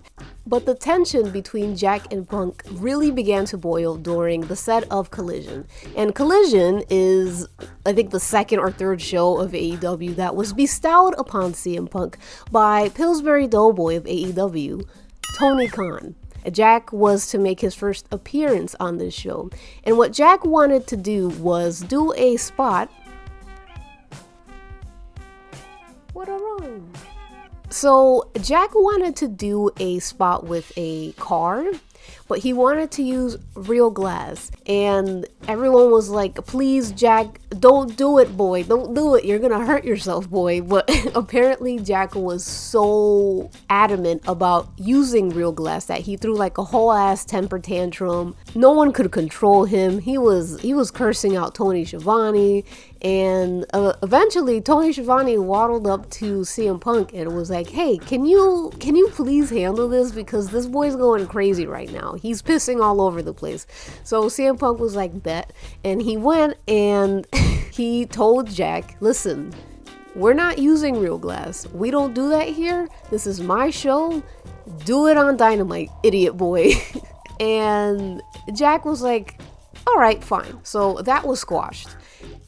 Or so we thought, because that is what led to Jack shooting at CM Punk with Real glass! Cry me a fucking river. Fucking words heard around the world. But Punk did not take that lightly. No, he did not like that one bit. So immediately after Jack's match, he's all bloodied up and he walks into what is called the Gorilla or the Lounge. So he's like, hey, you saw what I did out there? What are you gonna do about it, punk? And then CM Punk is like, you know I can kill you, right? Or whatever the fuck. You know, Jack apparently shoves CM Punk. And then CM Punk, with all his knowledge learned from MMA begins to choke Jack Perry like he's a shake weight, and everyone's screaming and crying. Samoa Joe is there. CM Punk activates his telekinesis, which causes the monitors in the gorilla to fall on top of Tony Khan, making him scared for his life. Eventually, CM Punk got so pissed off that he finished choking Jungle Boy and then shouted, "I hate this place, I hate you," and then ran away and left the lounge. And that was pretty much it. Honestly, it was very funny. It was so funny that none of us believed that any of this was true. We were just like, this has to be a joke. It has to be wrestling journalists just digging for more drama to write about. But not too long following the news, AEW released a statement stating that CM Punk was fired. Yes, CM Punk was officially fired from AEW. So this shit was as real as it got. And as for Jack, well, he was suspended indefinitely. And during this suspension, or what I like to call glass suspension, Jack became one of the most hated wrestlers in AEW. Jack was already getting real negative reaction from the audiences due to his poor work as a heel, mainly from the ICW, also known as Internet Wrestling Community, also known as a fucking cancer.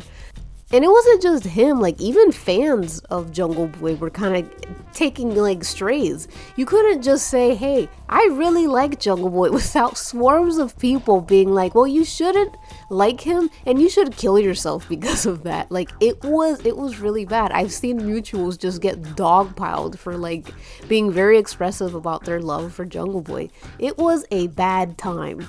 And I guess looking from the outside, I can understand being upset at Jack, because had he not just said those two stupid sentences, Punk would still be in AEW. Now, Philip is gone from wrestling again, and no one knows when he may return. Until he did, in WWE. Wait, but isn't that the company that he claimed nearly killed him? Why, yes it is. Wrestlers are weird. So by joining what is seen as the rival company, Punk had severed all ties with AEW and any possibility of ever coming back. Just 4 years ago, AEW was born to be the little engine that could. WWE, having iron roots in the business and being 71 years old, wanted to squash this competition, as it did so successfully with others over the years. But AEW was able to survive and still continues to grow because competition is healthy and good for both companies. So in seeing wrestlers leave AEW for the Fed, as they call it, it feels like a betrayal to some fans. CM Punk betrayed us. WWE wins again, and it's all Jack Perry's fault. So by carrying the burden of CM Punk being fired and also taking the blame for apparently the fall and crumbling of AEW, Jack Perry has no choice but to become your scapegoat.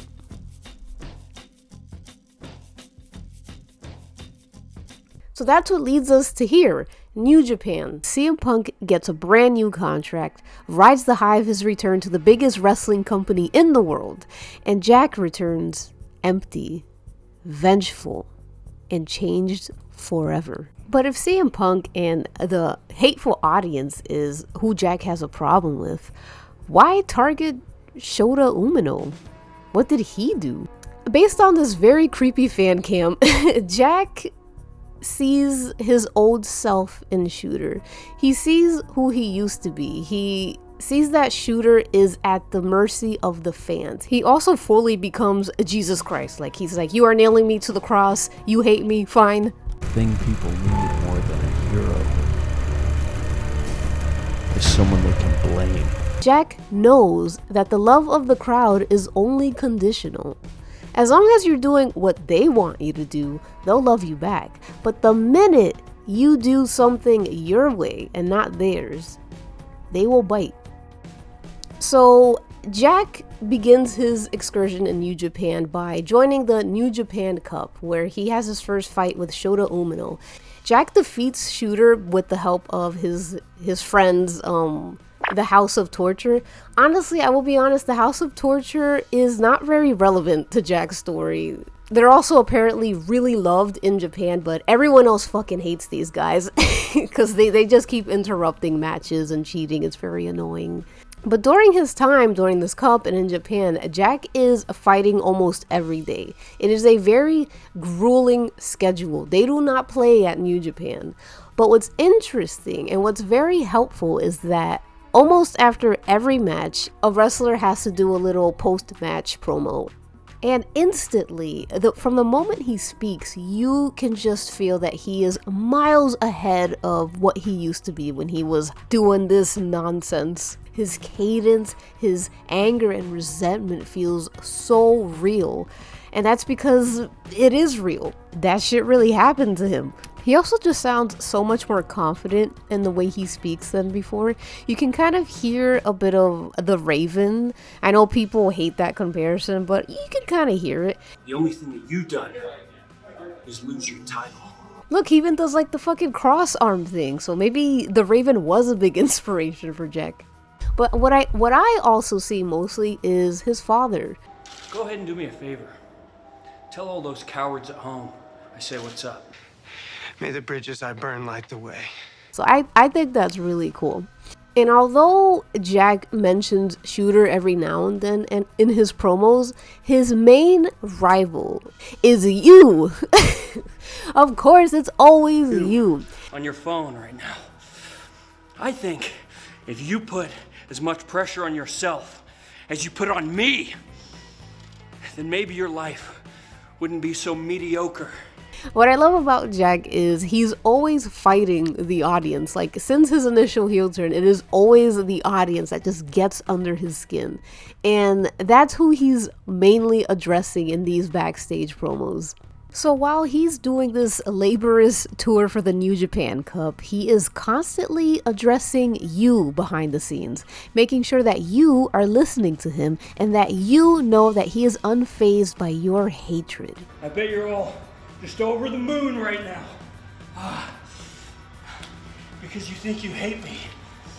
But anyways, once Jack gets fully adjusted to the grueling schedule of New Japan, he starts to get very cocky because in all of the matches that they have in the tour, Shooter never pins Jack, and Jack makes it very clear that he's pinned Shooter, but Shooter has not pinned him not once. Yes, this little goat is certainly feeling his oats in these backstage interviews. But I gotta say, these promos have been a true challenge in trying to keep my eyes going from other places. I will represent all men in the chat, and I will not look at a single boob, and I will not look at a single butt in this video. Let's go! Fuck! And Shooter is just going through the terrors during all this. He is not only getting beaten by Jack multiple times, he's getting harassed by the House of Torture, and he's officially had enough. So Shooter challenges Jack to one more match at the pay-per-view of the Windy City Riot in none other than Chicago. Yes, Chicago. The place that wants Jack Perry's head on a stick. And though Chicago is CM Punk town, Jack doesn't seem to be fazed, but in fact looks forward to making both Chicago and Shooter his bitches. So as we anticipate their upcoming match in Chicago, things seem to be going pretty smoothly for Jack. That is until the ghost of London past begins to haunt him again. Yes, CM Punk has entered the chat room. Boy, do we love CM Punk. CM Punk decides to go on a podcast and air out exactly what happened at All In and that collision, according to CM Punk. At the podcast MMA Hour with Ariel Helwani, CM Punk is asked to describe what happened between him and Jack. And honestly, most of what he says is not that much different from the rumors, except that Punk paints himself to be the only adult in a room full of baby monkeys. And to be fair, Punk seems a bit like he doesn't really want to talk about the situation. But what's interesting is that he says again, when in fact, apparently Punk has never talked about this in public. About some shit. I don't necessarily want to litigate this again. You say again, you've never talked about it publicly, but no, you mean like I guess I drumming it haven't, off. but that's the thing. So Freudian slip, methinks. According to Punk, during the collision skit that Jack wanted to do, he had told Jack, do not use real glass and don't break a glass window in a car because car rental companies won't want to rent to wrestlers. And also, it's very fucking dangerous. You can get glass in your eye. And Jack was like, all right, whatever. And CM Punk, before telling Jack, had asked Tony Khan to handle the situation, but he simply just did not. we're like, y'all need to handle this, because if you don't, I'm gonna handle it, and you're not gonna like the way I handle it. So we cut to All In, where Jack shoots at CM Punk. CM Punk apparently asks Wooden Doll turned to Real Boy, Tony Khan, to handle the situation because he is in fact the boss. Tony Khan says, what do you want me to do about it? And so CM Punk is like, all right. So he walks up to Jack and says, hey, I wish you wouldn't do this stupid internet shit. Jack responds with a, well, do something about it. And apparently Jack just gets a little too close and CM Punk can't let that happen. You know, I would fucking kill you.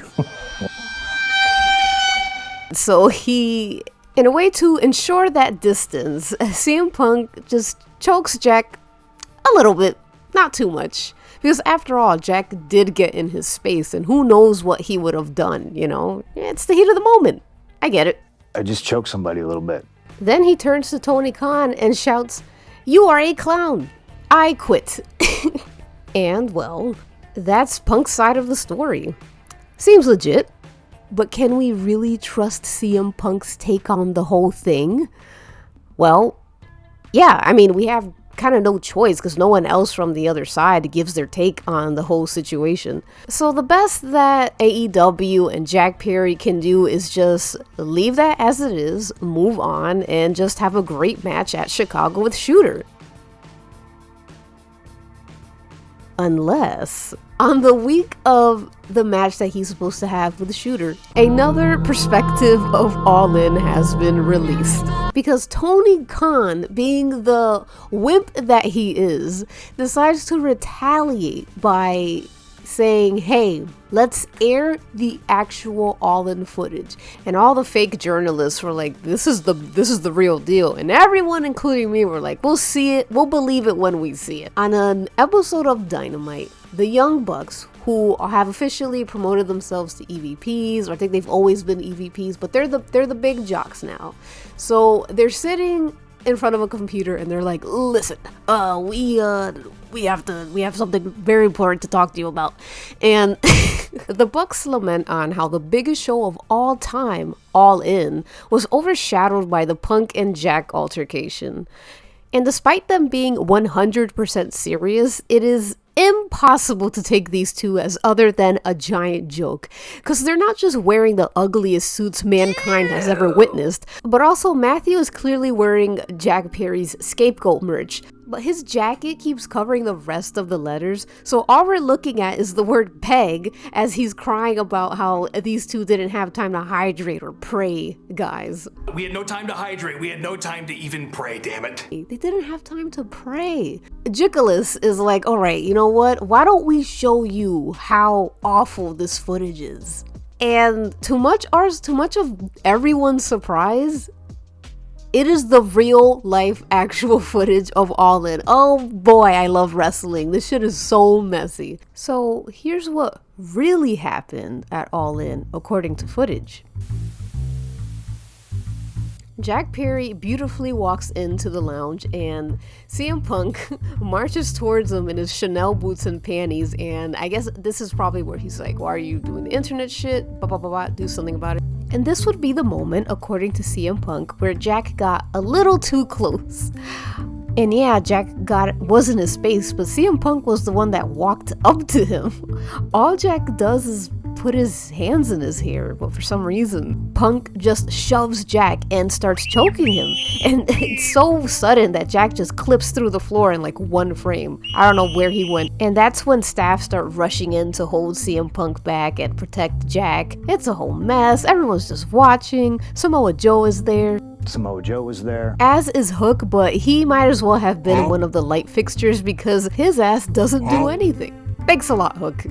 So Philip's flat ass like bumps the monitors, and I guess that's the point where Tony Khan fears for his life. And eventually, great, beautiful, big and gracious Samoa Joe takes Jack in his beautiful arms and keeps him from harm's way. And then CM Punk points at Tony Khan. That's what he says, "You're a clown. I hate this place. I'm running away forever and never coming back." And he leaves, and everyone just continues drinking their coffee and going on their way. And that's it. That's the true story of Brawlin. Now, this was footage that was supposed to vindicate AEW and Tony Khan. Instead, it humiliated Jack Perry and made AEW just the laughing stock for the week.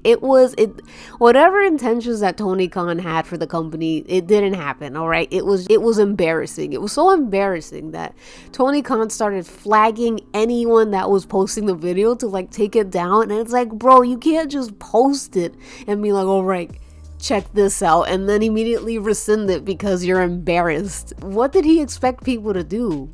Be like, oh my god, CM Punk is a monster. Like, it's like, people fight all the time. It's wrestling. It happens. It was really a nothing burger, honestly. But funniest week of wrestling in my opinion. So just 2 days away from debuting his new persona in Chicago, Jack's reputation is completely tarnished. He's coming off as some tough guy in New Japan, but over in America, we all saw him get, as they say, bitched out. It's the last thing Jack needs after all the bullshit he's been through. But it seems that billionaire boss baby Tony Khan just could not help himself. So now all that we can do is wait and see what will happen to our little goat on his big night. Will Jack be able to withstand the rabid CM Punk fans of Chicago, or will he be swallowed whole and never bounce back from being crushed by the WWE star, forever stained by this altercation, reduced to one big joke? We'll just have to see. On the night of Jack's match, the air is cold and it's tense. Everyone is anticipating what's gonna happen to Jack the minute he steps out into this arena. I can assure you my pits were sweating. I was taking 5 shits. I was so nervous because I'm like, they're gonna fucking kill him. They're gonna kill him. As everyone is anticipating Jack Perry, people are chanting CM Punk and things feel pretty bleak. But eventually, riot police are sent out and everyone's like, okay, calling out the pigs just in case Chicago rips Jack into 5 million pieces. Very funny. But it also emphasizes that tonight, this arena belongs to Chicago and not Jack. Though it's nice to see that not everyone wants him dead. But finally, making his way into the arena, Jack comes out draped like a little prince in the Chicago flag.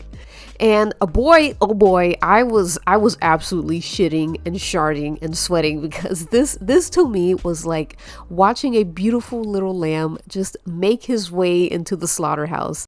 And that's exactly what Jack is doing, despite the humiliation ritual that was Brawlin, or the fact that everyone thinks he sucks and everyone hates him at this point. Jack casually and recklessly tests the troubled waters of Chicago and says, "Give me your best shot." And it's honestly one of the coolest moments of this night. I mean, look at that. Look at the panache. It feels like Jack has fully cemented himself into this character. He seems so confident. He seems like he's like, yeah, I know who I am and I don't give a shit whether if you like it or not. It's such a cool moment, and he feels kind of like he feels like a wrestler. He feels like a main eventer, someone important. So, you know, Jack walks out and people are booing him. They have funny signs up. My favorite is none of us can draw, but this is Jack Perry, you stink. And seeing Jack walk through the heckling truly felt like I was Mary Magdalene watching Jesus endure verbal abuse. I think that was the meanest thing anyone could have ever said, honestly. But all the jeers and sneers, even some by his peers, it's water off his back. Because after all, he welcomes your hatred. So now the scapegoat has settled himself in the ring. He awaits for his rival Shooter, who is welcomed with open arms by the city because he's the one that's gonna be whooping Jungle Boy's ass after all. So the match begins and it's your average wrestling match. The two are trying to get one over the other. Audience is booing Jack, cheering Shooter. You know how it goes. But then, the audience starts to cheer, "You got choked out." Perry showed to him a very similar career paths, both the same age. And as predicted, the CM Punk fans are drowning the stadium in their chants. But what isn't predicted is this counter chant. For the vocal crowd in Chicago, Illinois tonight. And there were some supporters for Jack, but I didn't know that it would be this loud. So it is truly a split crowd. So in response to this, Jack playfully takes Shooter and puts him in his own chokehold. And the crowd, they eat it up, to which Jack seems to really, really enjoy. Jack has no respect for Shooter because he's at the mercy of the crowd, and everything he does is to please the crowd. But Jack is kind of the same. He is no different than Shooter. It's just that he doesn't thrive on positive attention from the crowd. He thrives on negative attention. And I know heels do this anyway. They like to get the crowd angry or just get any reaction out of them. But throughout this entire match, Shooter is practically forgotten half the time by Jack because he is too busy constantly looking for any sign of response from the audience. He's always turning his back on Shooter and just hyping the crowd up. He even does one of CM Punk's special moves and the crowd goes nuts, and just the look on Jack's face is like, wow, you love this. You love attention. You're not this scorned lone wolf that you make yourself appear to be at all. You're no better than Shooter. You're not above any of this. Like a dog to a bone or a monkey to a banana. Despite all that Jack has said about you, the audience, he needs you.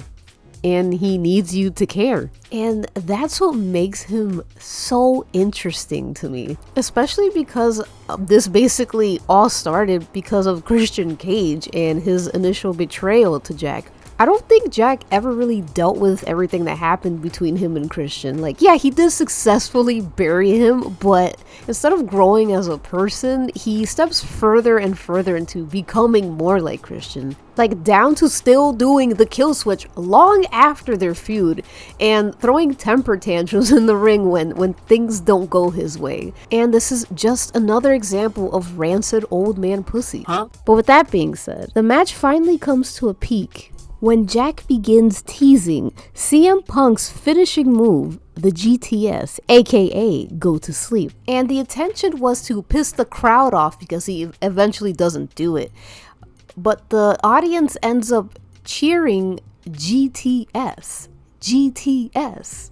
They want him to do it. They want Jack to perform the move from the sacred CM Punk. The city of Chicago, the city that people thought would tear Jack into pieces, is asking Jack to perform CM Punk's finishing move. How could Jack resist? So Jack hoists Shooter on his shoulders and begins the attempt to doing the GTS, not without flipping the crowd off, of course. But Shooter is able to counter the GTS by flipping Jack on his head and hitting him so hard and long enough that he is able to pin Jack for 3 counts, thus proving Jack wrong and officially winning. So Shooter wins this match and Jack is a bit embarrassed, a bit upset. And while Jack could have just attacked Shooter while he was weak, or even call up his house of tortures to save some face, I think maybe Jack still sees that reflection of him in Shota, but maybe this time not a past reflection. But perhaps a bit of honor still is inside of Jack Perry. Maybe even a little bit of Jungle Boy as he pulls Shooter in for a hug, closing a chapter to yet another Yaoi arc. And I know this is gonna sound a little parasocial, but I can't help but feel so proud of him. Jack went through such a humiliating series of events, from having the worst heel debuts in the world to getting absolutely sunned and humiliated by a WWE veteran, which led to people really hating him.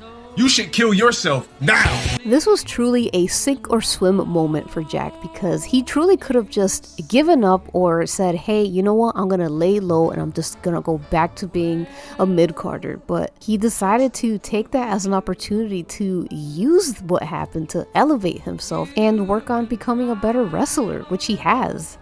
I guess you could say Philip has elevated younger talent, even if that wasn't his intention. I would fucking kill you. Like, what are we doing? So now, with his run in New Japan being over, Jack has made a new name for himself as the Scapegoat. So now it's time for our boy to return home. Now aligning himself with new friends, albeit questionable ones, Jack has all the support he needs to reintroduce himself to AEW, right some wrongs, and even handle some unfinished business.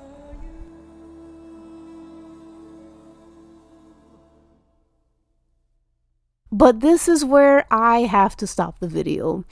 Yes, I know you're all excited to see what is Jack gonna do when he returns to AEW. That you're gonna have to find out yourself by tuning in to AEW every Wednesday. The thing about wrestling is that stories can go on for years. For more than 10 years even. I mean, look at Christian Cage and Edge. Their story started like in 1994 and is still going on. Which is why I have to end this video here, because currently there are things happening right now in Jack's storyline and I just don't have the time or patience or sanity left in me to just keep going. So do forgive me, but it must end here. Yeah, I do hope you all enjoyed this video. I hope it was entertaining enough for you. I had so much fun making this. I just had such a blast. My Neil. I had such a blast. I loved editing. I loved making drawings for it. It was just really fun. Because I love Jungle Boy and I love wrestling. It's such a fun and exciting, ever exciting, eventful art to get into. You know, when my friend showed me that dog collar match, I instantly knew that what I was witnessing was so unique and so fascinating and something that I wouldn't get anywhere else, and I had to have more. So I hope that this video is that for you. I hope your appetite has been whetted. I hope you seek more.